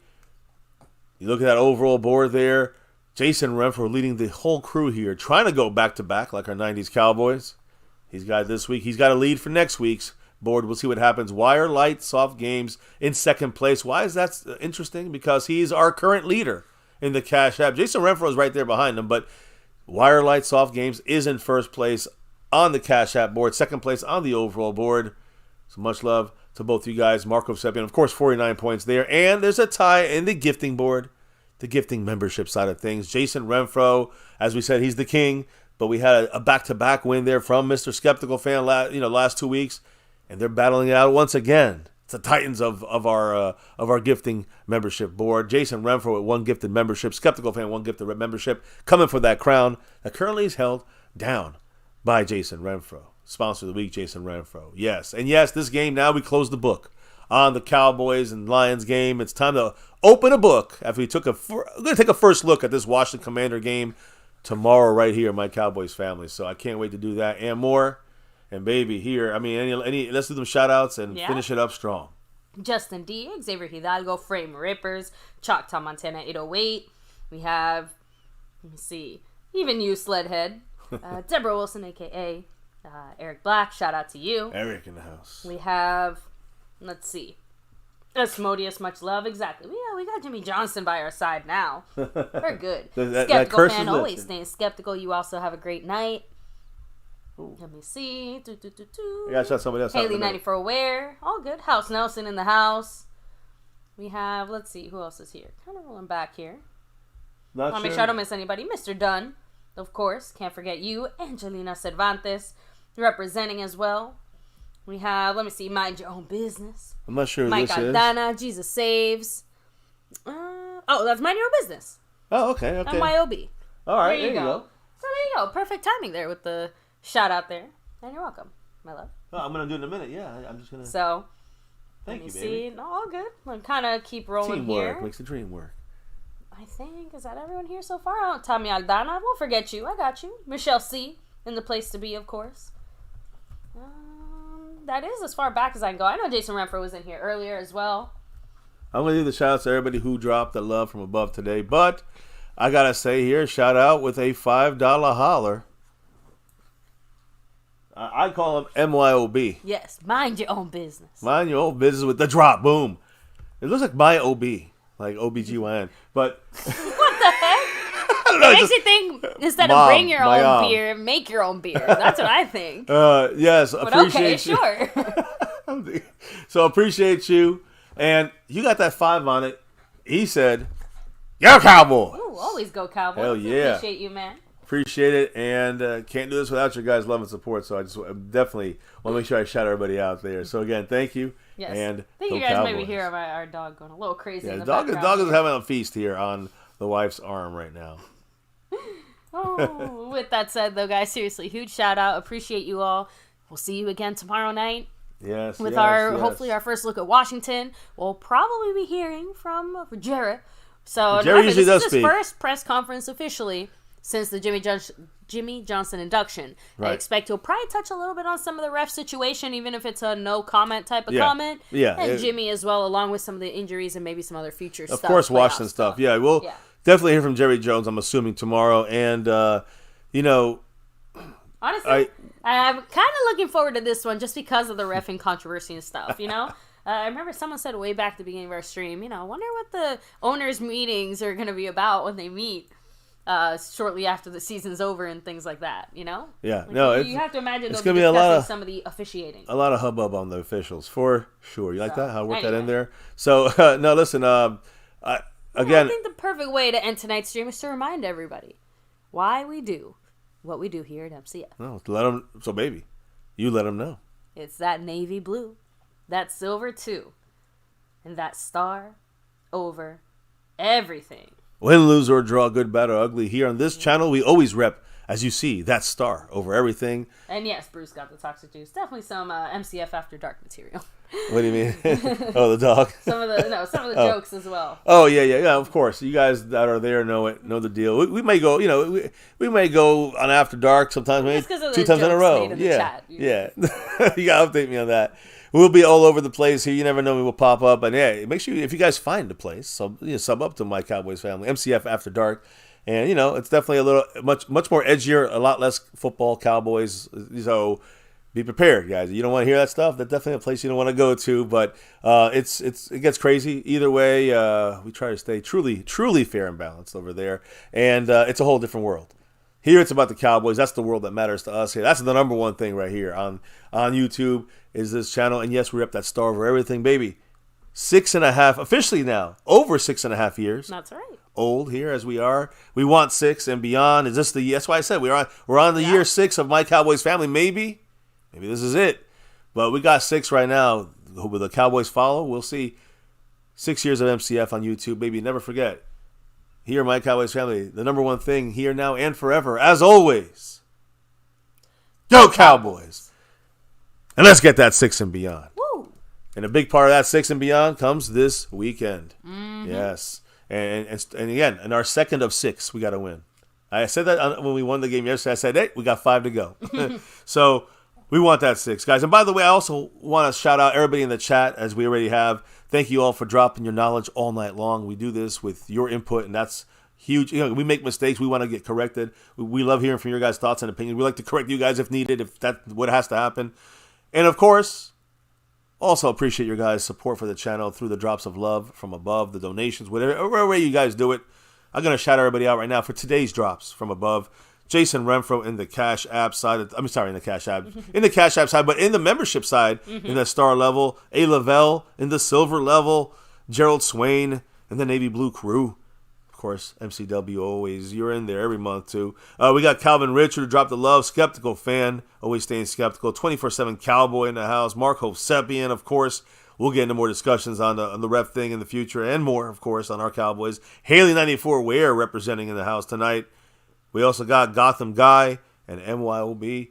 Thank all of thee who dropped in here and dropped the knowledge, dropped the love. We appreciate you all. Now, baby, as we drop out of here and clock out of here for the night, relock and reload tomorrow for a, Washington first look of this Commander game. Very important.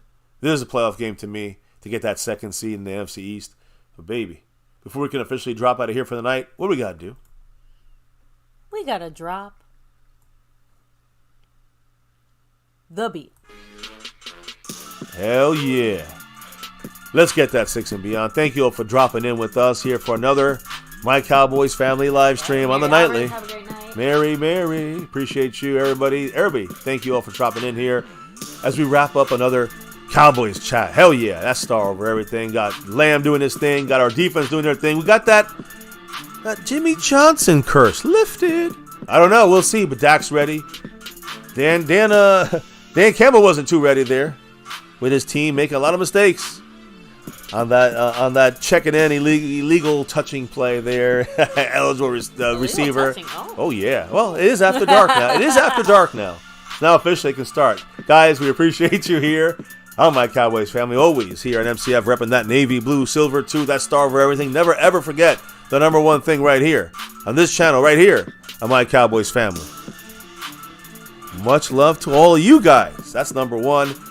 Appreciate you all hitting that like, hitting that subscribe button, and hitting that notification bell so you know we're going live. And of course, following us on Twitter at My Cowboys Family. We got Discord, all that stuff. It's in the description, so check it out if you haven't yet. Thank you all again. Have a good night. Stay safe. We'll see you tomorrow. Peace out, and never ever forget, Go Cowboys!